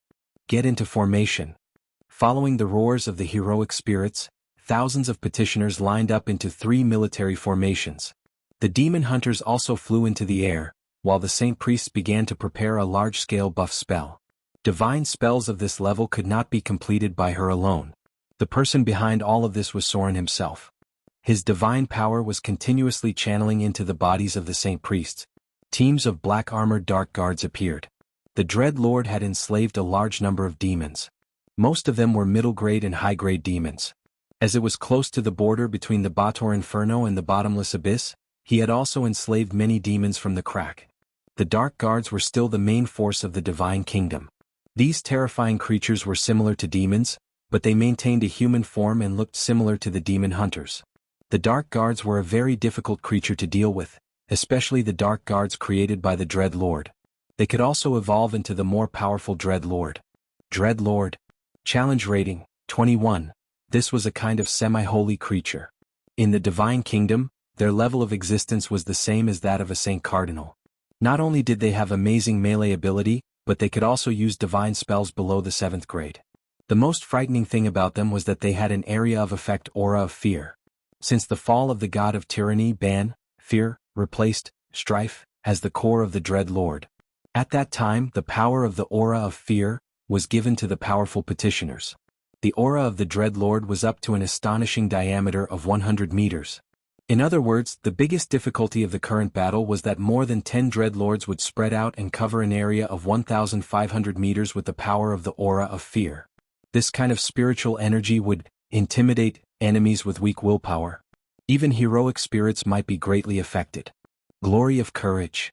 The saint priests cast a divine spell that made them immune to fear, but the aura was far more powerful than the effect of the spell. The divine spell could only temporarily improve the will of the Dread Lord, not to mention that there was still the residual power of the Dread Lord here. So when the Dread Lords gathered, the combat power of the heroic spirit army was seriously weakened. The ugly monkey was not in a hurry to attack. He was waiting for the arrival of the Golem army. The Golem puppets were constructs and were basically immune to the effect of the aura of fear. They were mechanical creatures that could only carry out orders, so in the next battle, the Golem army must be the ones to fight. Moreover, Soren's big move also needed a little time to prepare. At the same time, far away in the material plane, glorious figure appeared at the top of the arcane tower. At this moment, the arcane tower had floated under the control of the Fallen Witch, but because of the cover of magic, ordinary people could not see the existence of the arcane tower. Gloria stood in the center of the astrology platform. Under her feet was a huge astrology array. With the wind blowing her beautiful long hair, an invisible barrier wrapped the entire arcane tower. A white light appeared under Gloria's feet, which was the characteristic of the top divination spells. At this moment she was holding a staff in one hand and a crystal ball in the other. She looked like a witch who was divining fate. However, at this moment, Gloria was not divining fate. She was calculating the trajectory of the astral plane, and at the same time, transmitting her magic power and will to the astral plane through the array. A low incantation could be heard. This spell was so long that it was impossible to have time to cast it in most battles because the enemy would not give you such a long time to cast it. However, this was the safe city of Mordor. With the help of the Fallen Witch who was guarding by the side, Gloria kept chanting the ancient spell. A total of more than 30 spells took her nearly half an hour. Prophecy, domain. When the last part of the spell was completed, Gloria raised the staff in her hand and pointed to the void. Then a huge amount of magic power surged out. In the blink of an eye, her face became pale, and her whole body seemed to be on the verge of collapse. At this moment, in the distant astral plane, a meteorite that was moving according to its original trajectory suddenly changed direction. It flew directly through the void and flew to the lower plane.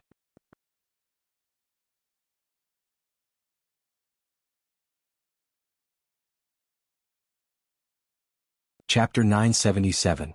There was still a stalemate on the battlefield. However, with the arrival of the Golem army, the pressure on the Dark Guardians increased significantly. They gave up the initiative to attack and turned to defend the Throne of Fear. Ugly Monkey had not given the order to attack. The Golem puppets formed a line of defense in front of the Einherjar army. They seemed to be waiting for the arrival of the demon army or something else.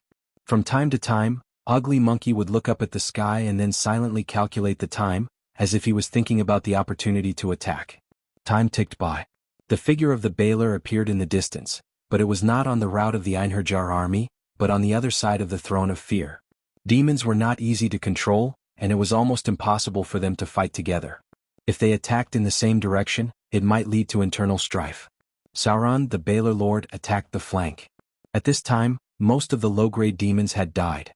Almost all the surviving demons were promoted to middle-grade demons.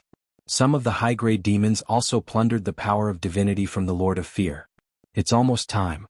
Ugly Monkey seemed to sense something and looked up at the sky.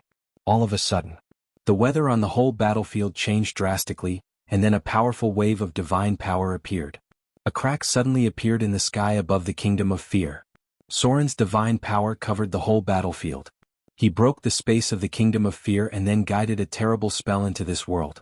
It was a huge meteorite about 1 kilometer in diameter. After entering the Kingdom of Fear, it immediately turned into a huge fireball. This terrible meteorite immediately fell at high speed after entering the Kingdom of Fear. Its target was the enemy under the Throne of Fear. Meteorite. It was the most effective spell to destroy a city among the legendary spells. It was also the signature spell of the Northern Witch Council. It was a legendary spell involving prophecy, astrology, spells, and so on. Under normal circumstances, only the leader of the Northern Witch Council could master it. The power of this spell was far beyond that of Meteor Burst. The two were not even on the same level. Soren had seen the power of Meteor with his own eyes. The Eye of the North had destroyed the steel fortress of the Githyanki with a single meteor. Currently, there were only 2 people in the north who could master this spell. One was the Eye of the North, and the other was Gloria, who had been trained as the successor of the Northern Witches.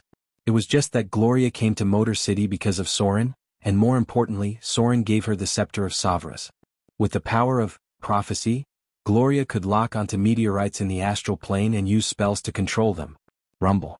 A terrifying impact erupted in an instant. When the meteor crashed, the ground shook and the nearby mountains crumbled. The only thing that remained unchanged was the main peak that supported the Terror Throne. Huge waves of air mixed with dust flew up to a height of hundreds of meters, expanding like a mushroom cloud. By the time the priests cast their spells to dispel the side effects of the meteor spell, a huge crater with a diameter of about 1,500 meters had appeared in front of them. Cracks had appeared on the ground around it. Thousands of demons and petitioners had died under the meteor spell. If this terrifying spell was used on Mordor City, it would be enough to completely turn Mordor City into ruins. On the other side, all the demons under Sauron's command opened their mouths in surprise. There was a sense of relief on their faces. Although Meteor Burst took a long time to prepare, it was very fast. The meteor fell in an instant, and the next moment, more than half of the enemies in front of them were cleared. Attack. The high-grade demons who had just plundered a lot of souls were excited. As the crack in the sky gradually disappeared, they obviously realized that the evil gods had joined the battle.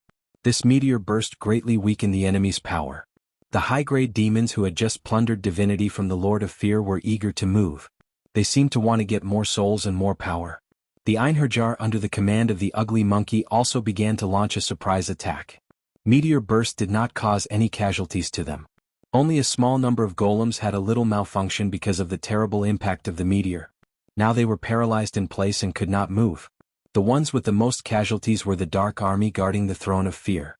At this moment their front line had completely collapsed. All the defensive lines became a joke under the meteor spell. Apart from the enemies who could escape by using teleportation spells, almost all the enemies within the range of the meteor spell were killed. The path leading to the Throne of Terror was immediately cleared out, creating a vacuum. Sword of Destruction. Wail of the Banshee. The first to attack was not the ugly monkey but the little figure who had been hiding in the team.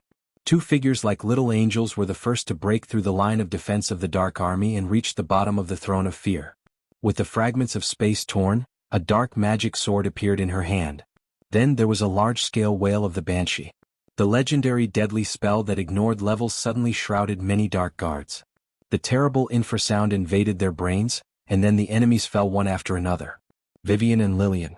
As a true god, Soren could not enter the kingdom of God, but Vivian and Lillian who had not been apitheicized apatheicized could. This was their fated battle. Even Soren could not stop the little girl's will. They joined the battle with the Einherjar and were ready to face their own destiny. They were also their most terrible enemies, the Lord of Fear. There were only a few surviving sons of fear in the material plane. Vivian had almost gathered more than 90% of the divine power of fear. Two independent consciousnesses each controlled a body. The main body and the simulacrum played an unimaginable cooperation. Under the storm-like spell bombardment, hundreds of demons fell in the blink of an eye. However, just as the two little girls were going on a killing spree, some terrifying figures appeared. They looked like distorted aliens. They locked onto Vivian's position with their scarlet pupils, and then quickly approached them. Slayers found. Activate Diamond Golem Battle Command. Diamond Golems attack. Dull footsteps were heard. At the back of the Golem army, the powerful construct life that had not been used was finally activated. These Diamond Golems with a challenge level above legendary advanced quickly. No demons or petitioners could stop their footsteps. The Diamond Golems that were modified by Alice had a challenge level of up to 22. Even the Balers were not enough to fight against them in a head-on battle. The all-out attack began. Ugly Monkey sent out all the troops, while he led the Demon Hunter army and rushed to Vivian's side, protecting the little princess of Motor City as she gradually approached the Throne of Fear. Soren's power alone was not enough to completely destroy the Throne of Fear. Vivian had to do it together.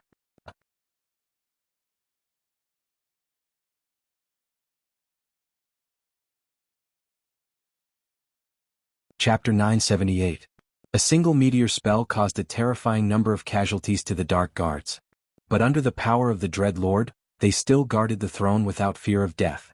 It wasn't that they were not afraid of death, but that the Dread Lord had completely controlled their souls. These Dark Guards still stubbornly guarded the throne even when they knew death was coming, causing heavy casualties to Soren's Einherjar army. The battle was in a stalemate. But the Einherjar army was still pushing forward little by little, and the golems had suffered heavy losses. Soren had invested tens of thousands of golem puppets in one breath, but now nearly 60% of them had been damaged. If converted into wealth, it would be more than 30 million gold dirhams. The most valuable among them was the soul crystal. As long as any soul crystal was placed inside the golem puppet, if the golem puppet was destroyed again, the extremely valuable soul crystal would be completely destroyed. Half of Soren's losses were in the soul crystals, especially after the 3 diamond golems were destroyed by the terrible slaughterer, which caused Soren to lose more than 3 million kindler pieces. The 3 legendary quality soul crystals shattered, and all that was left was the broken shell of the diamond golem. The Einherjar army's casualties were close to 30%. If it was an army from the material plane, it would have collapsed long ago. But these were all Soren's petitioners. Their existence was to deal with the crueler war in the kingdom of God, so even now none of the petitioners took a step back. They kept charging toward the Dread Lord in front of them, ready to break through the enemy's defense line and open a path for Vivian to reach the Throne of Fear. A stalemate was not what Soren wanted to see. At this time, in the distant city of Motor, the high priest in charge of monitoring the battlefield had a serious expression. He said in a deep voice, "The petitioners of the Dread Lord are coming. They have formed a large encirclement. We don't have much time left." There weren't only so many petitioners in the Kingdom of Fear. There were about millions of petitioners in the entire Kingdom of Fear. Although these petitioners weren't as powerful as the Dark Guards and couldn't rush to the battlefield immediately, they were approaching rapidly. If they were surrounded by them, they would eventually fall into a terrifying siege of numbers. Thaling number 1's cold voice rang out, "I suggest activating the golem's self-destruct mechanism. Blast a way out of the enemy's defensive line." Golem self-destruct device. This was an ability that came from the mechanical nirvana of the clock. When the self-destruct mechanism was activated, the golem would explode, and the power of the explosion was equivalent to the fireball cast by a legendary wizard. The high priest fell silent for a moment. Then she said solemnly, "Activate the golem's self-destruct mechanism. We have to open a passage within 5 minutes." Following her order, a group of special golem puppets on the battlefield began to rapidly approach. Their eyes flashed with red light, and after charging into the midst of the dark guards, they quickly exploded. Boom, boom. Over 100 golems exploded one after another, quickly creating a vacuum in the midst of the enemy. Charge. Ugly Monkey seized the opportunity and led the demon hunters to charge forward. At this moment, Vivian and Lillian also caught up. They quickly broke through the defensive line and reached the bottom of the Throne of Fear. There were a total of 6 slaughterers guarding the bottom. "Your Excellency Vivian, enter the Throne of Fear directly. Leave this to us." Ugly Monkey led 2 Otherworld God servants to block the slaughterers from the left and right. The Otherworld God servants were equivalent to angels, and were only slightly weaker than the slaughterers. Since there were many demon hunters nearby, it shouldn't be a problem to hold them off for now. Vivian also knew that the situation was critical. The little girl nodded and rushed toward the Throne of Fear. As if sensing Vivian's arrival, a powerful consciousness gradually awakened. In an instant the weather changed. Dark clouds covered the sky above the Throne of Fear. Accompanied by rumbling lightning, a strange green flame ignited along the way. The dark guards guarding the Throne of Fear became even crazier. They blocked the enemy without fear of death. At the same time, a group of slaughterers rushed toward Vivian. "My good daughter. Come. Come to mommy." A strange voice called out to her. It was a gentle female voice with motherly tenderness. It rang in Vivian's ears. She couldn't help but be stunned. However, she was quickly pushed by Lillian, who anxiously said, "Don't be in a daze. This is the Dreadlord's scheme. He's trying to buy time." Outside of the God of Fear, Soren, who had been paying close attention to the battlefield, was also stunned, because he also heard that familiar voice. The voice seemed to have awakened a distant memory, awakening a beautiful yet haggard face in the deepest part of his memory. Their birth mother. Soren's mother, who was also Vivian's mother. In the kingdom of God. Vivian and Lillian approached the Throne of Fear quickly. When they arrived at the Throne of Fear, a beautiful figure clad in a long dress appeared. She seemed rather haggard but displayed a motherly smile. She stood in the Throne of Fear, gazed at Vivian, smiled and spread her arms. "Vivian, my good daughter. You're finally here? Come here. Come to mommy." Vivian froze on the spot. On the other hand, Lillian was astonished. Because everything before them wasn't an illusion. A real soul appeared before them. And that soul was their mother. "Come here. My good daughter." Vivian's mother smiled. Her smile was so gentle as though she recalled something. "Don't you miss Xerxes?" "Xerxes is here too. Hurry up. Come to me." Another radiance shone. A loyal old dog appeared beneath the woman's feet. It wagged its tail obediently at Vivian as though calling her over. "Xerxes." Vivian was more agitated to see the old dog than when she saw her mother. She extended her arm as though wanting to touch it. But eventually she retracted her arm slowly. The young lady glared at the empty Throne of Fear and yelled, "It's you. You're the one who imprisoned their souls. You damn bastard. Release their souls." A deep, eerie chuckle sounded. A dark shadow shrouded the Throne of Fear as though countless eyes were watching them. The deep voice said, "Kill me. Your mother will die. Xerxes will die too. Completely die. Their souls have been imprisoned in the Throne of Fear. Destroying the Throne of Fear means killing them with your own hands. Do you really want to do that? You want to kill your own mother? And your most loyal Xerxes?"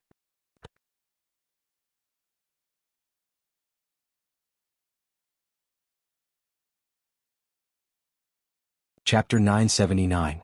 Thief. Mother. Vivian appeared to be in great pain while Lillian, who stood beside her, looked anxious. Lillian shook her arm and said, "Big sister, we can't delay any longer. Or else all our efforts will go to waste." This was the first time Lillian addressed Vivian as Big Sister, so formally. It was imaginable how anxious she was. But she wasn't the owner of this body after all. What she controlled was an avatar of the simulacrum spell and didn't have the ability to destroy the Terror Throne. In order to destroy the Terror Throne, Vivian had to be the one to lead it. Big Brother is waiting for us, Lillian said anxiously. At that moment, the Terror Overlord's furious roar sounded. Shut up, you damn traitor. I created you. I gave you power. But you betrayed me. Lillian curled her lips in disdain. Betrayed you? You created me just to revive yourself. I'm the Witch of Terror, Lillian. Not a puppet to be manipulated by anyone. The situation changed. The situation on the battlefield was getting more and more severe. Vivian was only a little girl in her teens after all. Although she was naturally mature and intelligent, it was undoubtedly a very painful and difficult decision for her to make to destroy the Throne of Terror, kill her mother, and kill her loyal dog Heath with her own hands. Even though Lillian urged anxiously, she still couldn't do it because those two were the most important people in her heart apart from her big brother. Besides, her mother was still calling her name. Damn it. Lillian was like an angry kitten.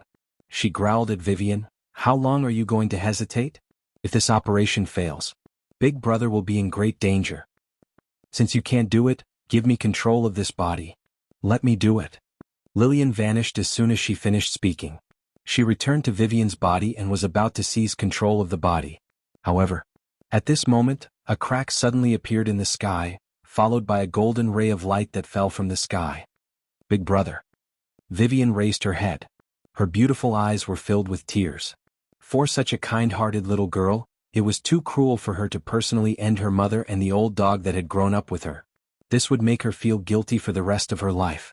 Soren didn't enter the divine kingdom of fear, but his voice reached the little girl's ears. Let me do it. His voice was low. As the voice fell, the golden light turned into a sharp sword and fell directly toward the souls of his mother and Heath. No. Vivian's eyes widened in shock, but she remained where she was. Outside the divine kingdom. Soren also closed his eyes at this moment. Killing her mother and the loyal old dog Heath was too heavy for Vivian. If she had to do it herself, she would probably feel uneasy for the rest of her life. If that's the case, then let me bear all the sins. The attack on the divine kingdom of fear must not fail. Even if he didn't kill them, if the Dreadlord won, then everything would be meaningless. In the end, Soren chose to do it himself. Attacking the divine kingdom of fear was a gamble in itself, and for this battle, Soren almost put his own future on the line, so he couldn't back down and give up no matter what. Killing his mother? These might be able to threaten the kind Vivian, but they would never be able to threaten Soren. He was an evil god standing in the bottomless abyss. His path to godhood had long been stained with blood.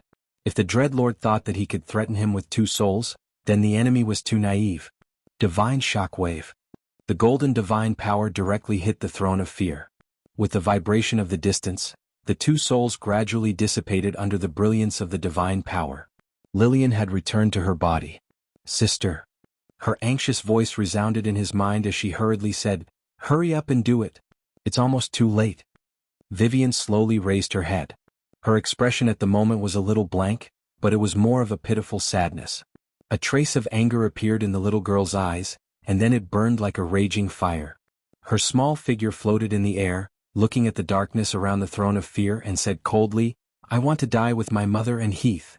Her voice became colder and colder, and in the end, it turned into a sharp sound wave. A terrible wind raged on the throne of fear. At this moment, Vivian seemed to have turned black, and there was a terrible killing intent in her eyes that had never been seen before. A huge amount of divine power surged out like a tsunami. The divine power from the other sons of fear was crazily injected into the throne of fear. The terrible power caused a crack to appear on the throne of fear. The crack gradually expanded, and the whole throne of fear also showed signs of collapse. Vivian was fighting for the power of the divine title of fear. Although the Dreadlord had died, his divine title was still sealed in the throne of fear. He just distributed his divine power to the sons of fear. Yes. Destroy this place. That's it, sister. Let me give you a hand. Small black wings appeared behind Vivian, and Lillian's will also appeared. She cooperated with the little girl to use the divine power of fear to crazily attack the throne, destroying the balance and power in it, and destroying the last hope of the Dreadlord's resurrection. Oh, damn it! The black shadow roared crazily, and then the black breath around gathered together and turned into the figure of a man wearing black armor and holding a huge sword. This was the true body of the Dreadlord. It was also the last body that his soul could condense.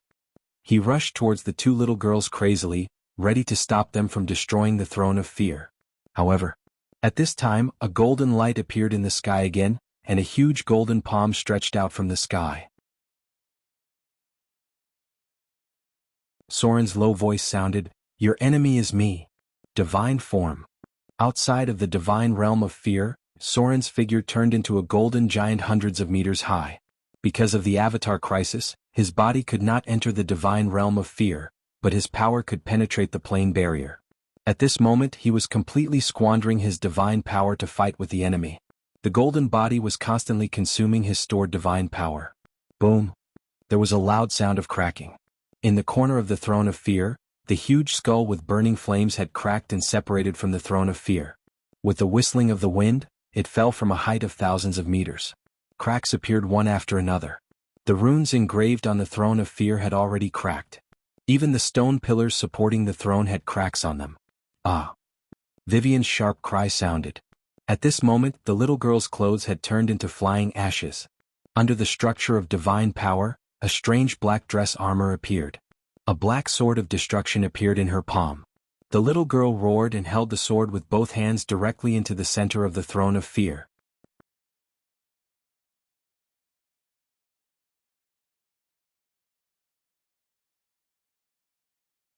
Chapter 980. Rumble. The throne of fear that had stood in the god's kingdom for thousands of years finally collapsed. With the destruction of the throne of fear, tens of thousands of souls flew out from the throne of fear. Vivian's battle was over. As the body of fear, only she could easily destroy the throne of fear. However, Soren's battle was not over yet, because Vivian had only destroyed the soul vessel of the Dreadlord, and the essence of the Dreadlord's soul still needed Soren to end it. Slaughter, realm. Crafty, realm. Death, realm.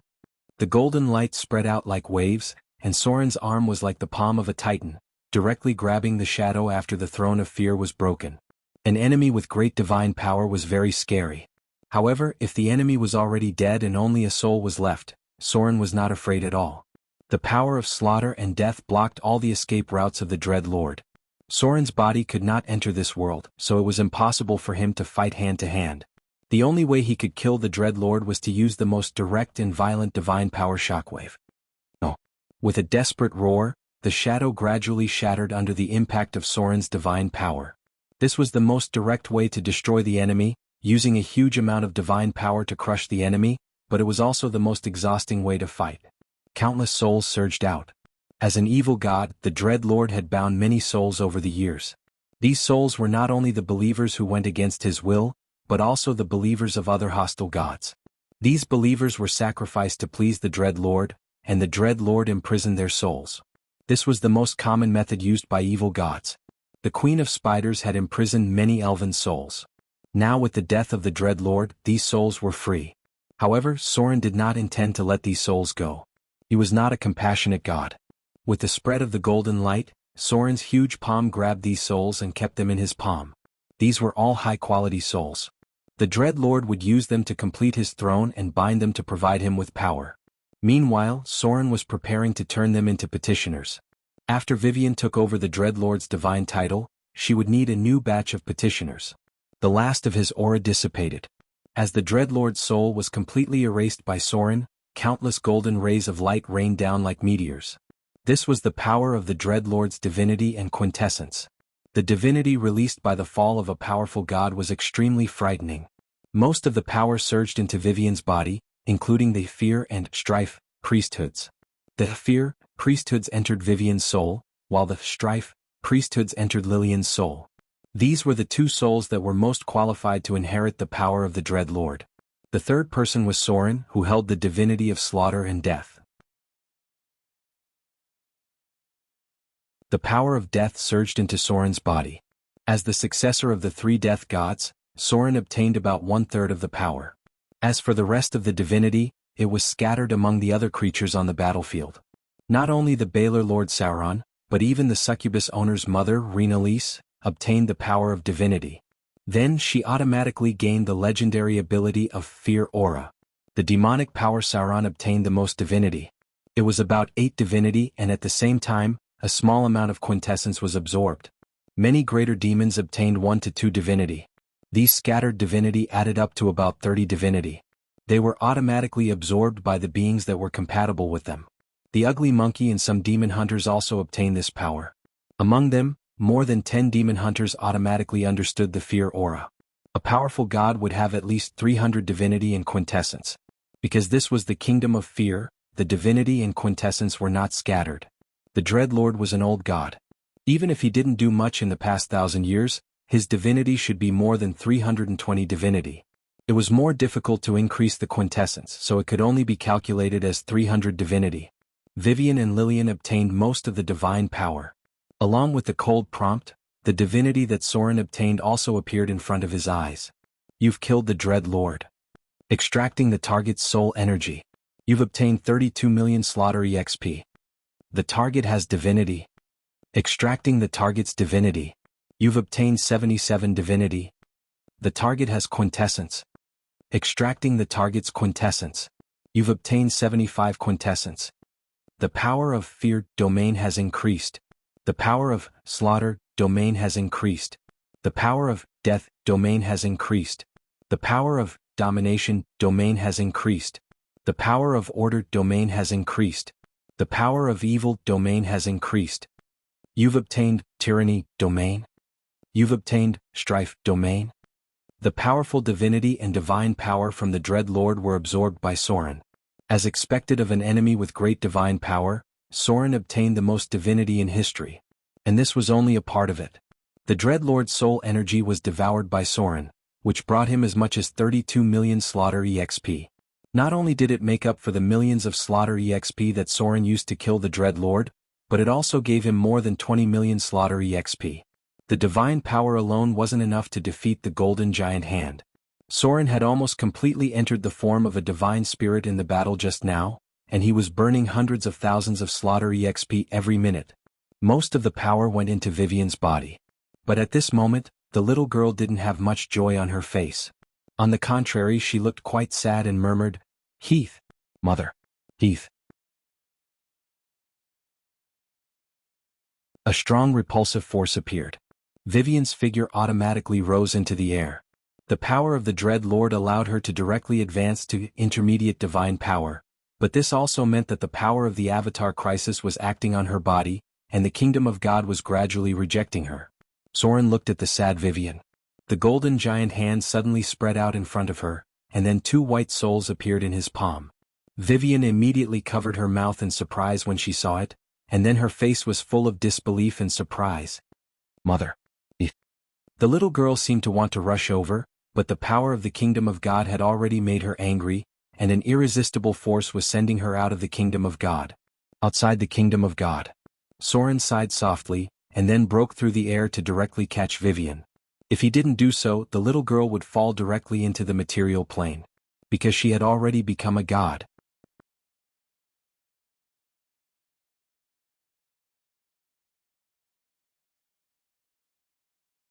Chapter 981.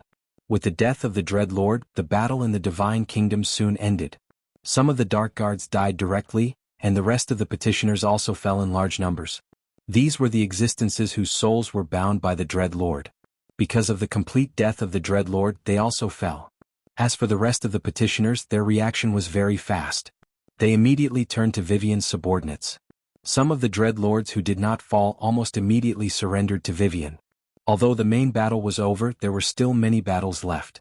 Although Vivian inherited the Dread Priesthood, there were still many things in the Divine Kingdom that she could not control. These needed to be cleaned up by Soren's army. Moreover, the wealth accumulated by the Dread Kingdom for thousands of years was still a huge amount of resources, even if a lot of it was given out. Mordor City suffered heavy losses in this battle. Sauron's demon army was a little better. At most, he could go back to the Abyss and recruit new demons. The Abyss did not have many things, but there were too many demons. However, the number of golem puppets in Mordor City was so large that it almost wiped out Soren's resources. In this battle, Nearly 80% of the clay golems had died and 70% of the stone golems had been damaged.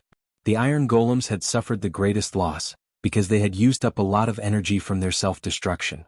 In the end, there were only 30 or so stone golems that could move. Half of the diamond golems were scrapped, and the remaining diamond golems were also seriously damaged. Mordor City had destroyed nearly 10,000 golem puppets in this battle, which almost wiped out the foundation of the golem army that had been accumulated since the Avatar crisis.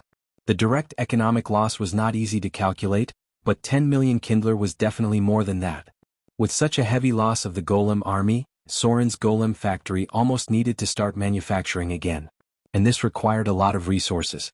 To make up for the loss of the golem army, he could only plunder resources from the divine kingdom of fear. The loss of the Einherjar army was also not small. 3 of the otherworldly divine servants had died in battle. 50% of the demon hunters had died, and 30% of the petitioners had died. Almost a third of Soren's wealth was gone in an instant. Wars between God's kingdoms were always so tragic. If it weren't for the fact that the losses were so great, the gods wouldn't have been so restrained. After the throne of terror was destroyed, the Baelor flame demon Lord Sauron returned with his demon army. On the other hand, Soren's petitioners began to spread out and occupy the divine kingdom of fear, collecting all kinds of resources as much as possible. If Vivienne wanted to enter the kingdom of God, she had to wait until the end of the Avatar crisis. Soren couldn't send an army into the kingdom of fear again. Therefore, how many people could be taken away this time would determine how much strength could be restored during the Avatar crisis. Although the casualties were very shocking. However, it was all worth it. Putting aside the power that Soren had gained, just the fact that Vivienne and Lillian had advanced to become mid-tier gods was already the greatest success. Now, there were already 2 mid-tier gods in Motor City. As long as Vivienne successfully mastered the power of the Dread Lord, Soren wouldn't have the slightest fear even if the enemy was a greater god. At the same time, in the distant material plane, there were many dark basements, wilderness caves, and dark corners of the city. Many altars and shrines that were responsible for worshipping the Dread Lord had undergone astonishing changes. Accompanied by a golden radiance, the original statue of the Dread Lord suddenly disappeared. Then 2 twin statues of the Dread Lord appeared, one on the left and one on the right. These were the statues of Vivienne and Lillian. One of them took over the priesthood of fear, and the other took over the priesthood of strife. Such a great change meant that the Dread Lord had completely fallen. Although the Church of the Dread Lord in the material plane had been severely damaged, it was undoubtedly going to collapse at this moment. Many priests and believers who originally served the Dread Lord gave up their faith and went to other evil gods, such as the goddess of night, the Lord of storms, the goddess of ocean, and so on. As a new god, Vivienne didn't inherit much of the original faith of the Dread Lord. The already few believers directly lost nearly 60% of them after she took over the priesthood. However, this didn't matter at all. Because at the same time that Vivienne succeeded in becoming a god, her temple had begun to be built in Motor City, and the church that had been gathered was quickly unified and built a basic outline. Everything of the Dread Lord wasn't suitable for her to inherit. As a new god, the most suitable thing for Vivienne was undoubtedly the re-established church. Motor City. The Grand Harvest celebration was still going on. However, the complete fall of the Dread Lord couldn't be hidden from others at all. The first to know was the goddess of agriculture, then Soren's god, the Maiden of Pain, and then other gods in the material plane also got the news, and they all turned their attention to the island of Motor. No one thought that Soren would use the name of the harvest celebration to confuse others, and then directly attack the kingdom of the Dread Lord and finally win. This was simply unimaginable. The war of the gods' kingdom was far more intense than the war in the material plane. With the mortal army of Motor City, even if they invested 1 million, it was unlikely to win. But now Soren actually destroyed the Dread Throne, which meant that he still had a very powerful hidden power, and this power was something that they had never noticed. Vivienne and Lillian fell into a state of half-sleep as soon as they returned to Motor City. This was something that they had to face when they officially became gods, because they had begun to receive the prayers of their believers. However, compared to Soren's painful state when he just became a god, the 2 girls were obviously much more relaxed. At least they didn't fall into the kind of chaos in their souls that was suddenly hit by a huge amount of prayer information. They could accommodate all prayers and beliefs, and began to learn how to respond to the prayers of their believers and give the priests the corresponding divine spells. This was a very complicated ability. but it was something that every god had to face. Soren could teach them how to respond to prayers and give them divine spells, but the two girls still had to master how to deal with it. They had just become gods and had been learning these things almost all day, especially the ability to give priests divine spells. At present, nearly a third of the priests in the church that served them hadn't received divine spells. After all, the two of them didn't have the data ability of Soren. Without the divine network, each divine spell had to be given by themselves. The grand harvest celebration was still going on. However, Motor City seemed to have fallen into silence after the shocking battle. No one would think that Soren, the Lord of Shadows, would stop so easily. Obviously. He was brewing a bigger conspiracy, and was recovering and accumulating strength to find the next target.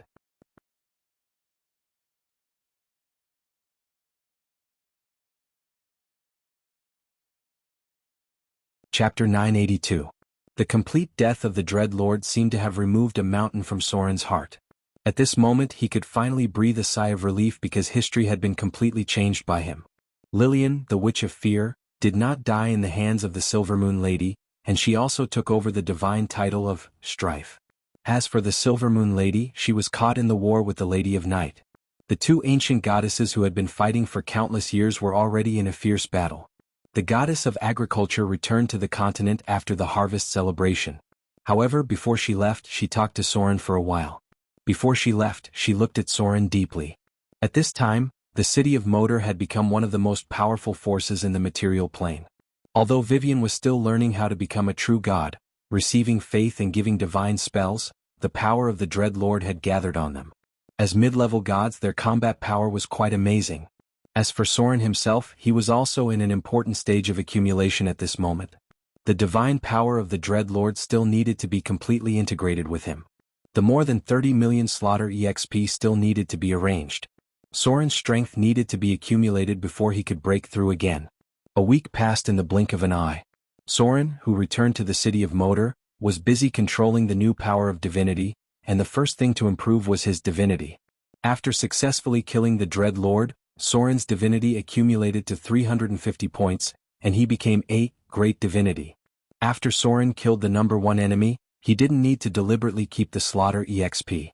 Finally, he could use it to level up his profession. At this time, Soren's attributes had become quite amazing. Name, Soren, Holy Form, Mid-Level Divine Power. Race, Half-Elf, Massacre God's Son. Attributes, Strength 24, Agility 44, Constitution 30, Intelligence 31, Wisdom 22, Charm 26. Alignment, Lawful Evil Class, Level 15 Rogue 035500000, Level 10 Shadow Dancer, Max, Level 10 Wizard, 042250000, Level 16 Arcanist, 048500000, Grade 8. Health Points, 825825, Robust, EXP, 1505075 Slaughter EXP, 35,545 Profession EXP, Unassigned. Skill Points, None Attribute Points, None Legend, 350. Divinity, 350, Middle Divinity. Upgrading, Greater Divinity, requires 900 points. Godhood, 240, Mid-Grade Godhood, requires 300 points to upgrade, Great Divinity. Divine Power, 151348800. Upgrading to Greater Divine Power, requires 1200 Divine Power points and mastery of Deities Descending as Divine Law. The current divinity storage limit is 4,800 points. Clergy, Shadow, Thief, Half-Elf, Rogue, Tracker. Domains, Tyranny, Strife, Mage, Disease, Poison, Trickery, Slaughter, Death, Fear, Evil, Domination, Piracy, Shadow, Flora. Spirit Chi, Evil Spirit Chi, Fear Spirit Chi. Status, Normal. Basic Skills. Sneak 655, Literacy 535, Steal 525, Pick Lock 475, Snare 415, Focus 425, Negotiate 585, Appraise 425, Deceive 425, Intimidation 675, Taunt 355, Perform 375, Listen 485, Dodge 525, Parry 385, Block 375, Heal 375, Search 475, Detect 605, Scroll Copy 375, Spell Identify 415, Survival 385, Use Magic Equipment 375, Cooking 325, Alchemy 515, Forge Magic Weapon 375. Saint Form. Transcendence, Spell Immunity 1 to 4, Epic Divine Power, Instant Spell Cast 1 to 3. Godhood Immunity, Acid, Electricity, Fire, Instant Death. Godhood Abilities, Space Change, Death's Hand, Reality Change, Form Change, Divine Power Shockwave, Language Proficiency, Character Proficiency, Interplane Communication, Astral Teleportation, Plane Teleportation. Legendary Skills, Epic Magic Power, Epic Spellcast, Epic Spellcast, Epic Spellcast, Epic Spellcast, Epic Spellcast, Epic Tenacity, Epic Spell Penetration, Epic Reflex, Epic Weakness Detection, Perfect Dual Wielding, Omnipotent Hands, Epic Evasion, Epic Battle Skills, Epic Dexterity, Epic Intelligence, Epic Constitution.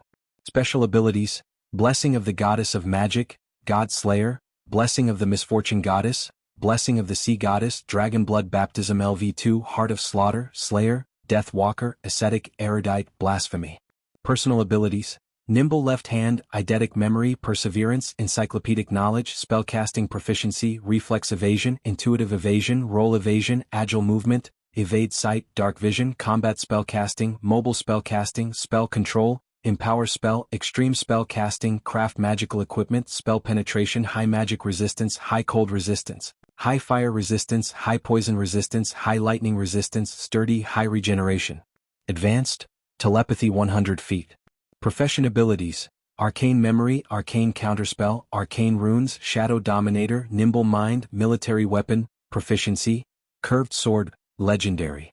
Combat Skills, Summon Shadow, any, Shadow Jump, any, Shadow Strike, any, Shadow Jump, any, Vampiric Touch, Divinity, Sword Form, Heavy Hack, Sword Form, Horizontal Slash, Sword Form, Beheading, Sword Form, Waist Chop, Sword Form, Spinning Strike, Spinning Slash.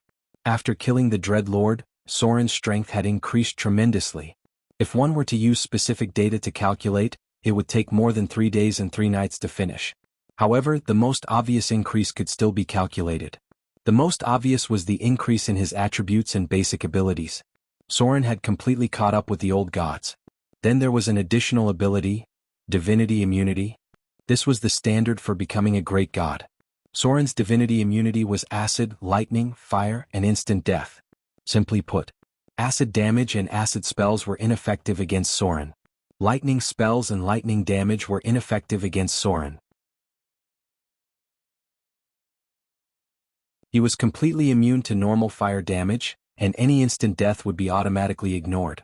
Soren was completely immune to all instant death spells.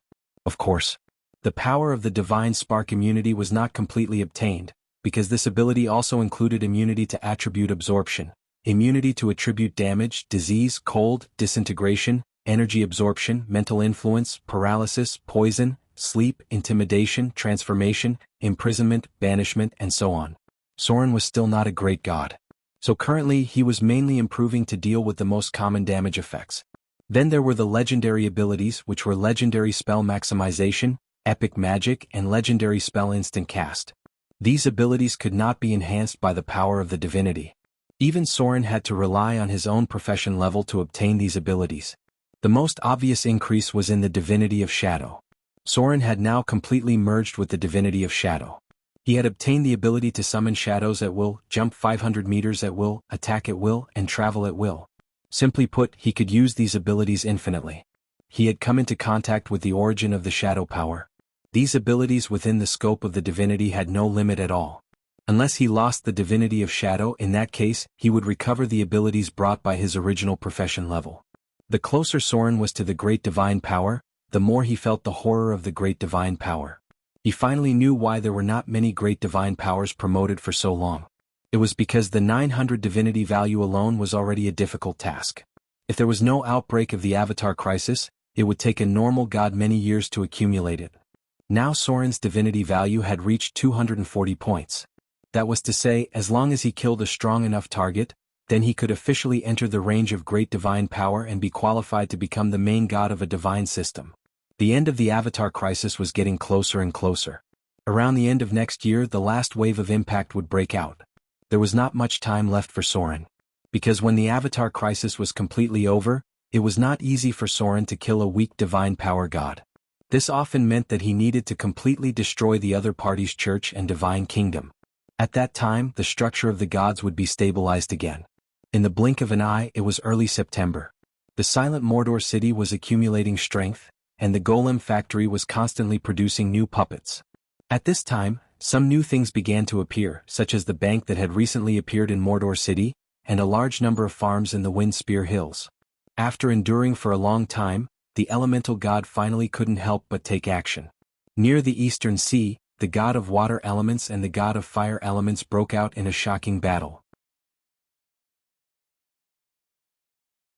Fortunately, this battle was far away from human territory and did not cause too many casualties. Therefore, the gods were already very busy and did not want to care about it. The rampaging fire and water elements raged near the battlefield. This mess could not be cleaned up during the Avatar crisis. It could only be slowly dealt with after the Avatar crisis. Note: the sequelae of the elemental turmoil will remain until the end of the Avatar crisis. The god of light had also encountered a little trouble recently. That was, near the holy city, some traces of the undead gradually emerged. What made the holy knights even more uneasy was that they actually found traces of the Winter Ghost. Winter Ghost, Challenge Level 25. The Winter Ghost was made by the demigod Lich, who sought the ultimate limit of the power of the undead. They usually stayed in the forgotten corrupted fortresses in the astral world or the negative energy world. They were terrible evil creations in a long history, and they were extremely powerful liches. Vampires and demigod Lich could get the help of the Winter Ghost and form a temporary alliance. These terrible creatures had the special ability of Cold Aura. They could use withering fire, and they could launch a destructive blow that was far beyond the power of the gods. They were the ultimate creation of the demigod Lich, and their natural strength value had reached a terrifying 52 points. That's right. These terrible monsters were even higher than the father of the oak tree in terms of strength value. If it weren't for the characteristics of the undead, even the gods would not have much chance of winning against them. But now it was the time of the Avatar crisis, and the gods did not have much advantage against the Winter Ghost in the form of saints. This kind of creature should not appear in the material plane. They should stay in the death plane with the strongest negative energy, but now they actually appeared, and there seemed to be other forces behind them. P.S. The attributes of the Winter Ghost can be searched on Baidu Encyclopedia. You're tuning in to the Han Lee's Wuxia Adventures YouTube channel. We're so grateful for your support, and don't forget to subscribe to join us on this incredible journey through captivating stories. Your generosity through donations truly makes a world of difference, as it's the primary source of revenue that allows me to expand and enhance this channel for you. Thank you from the bottom of my heart for being a part of this adventure.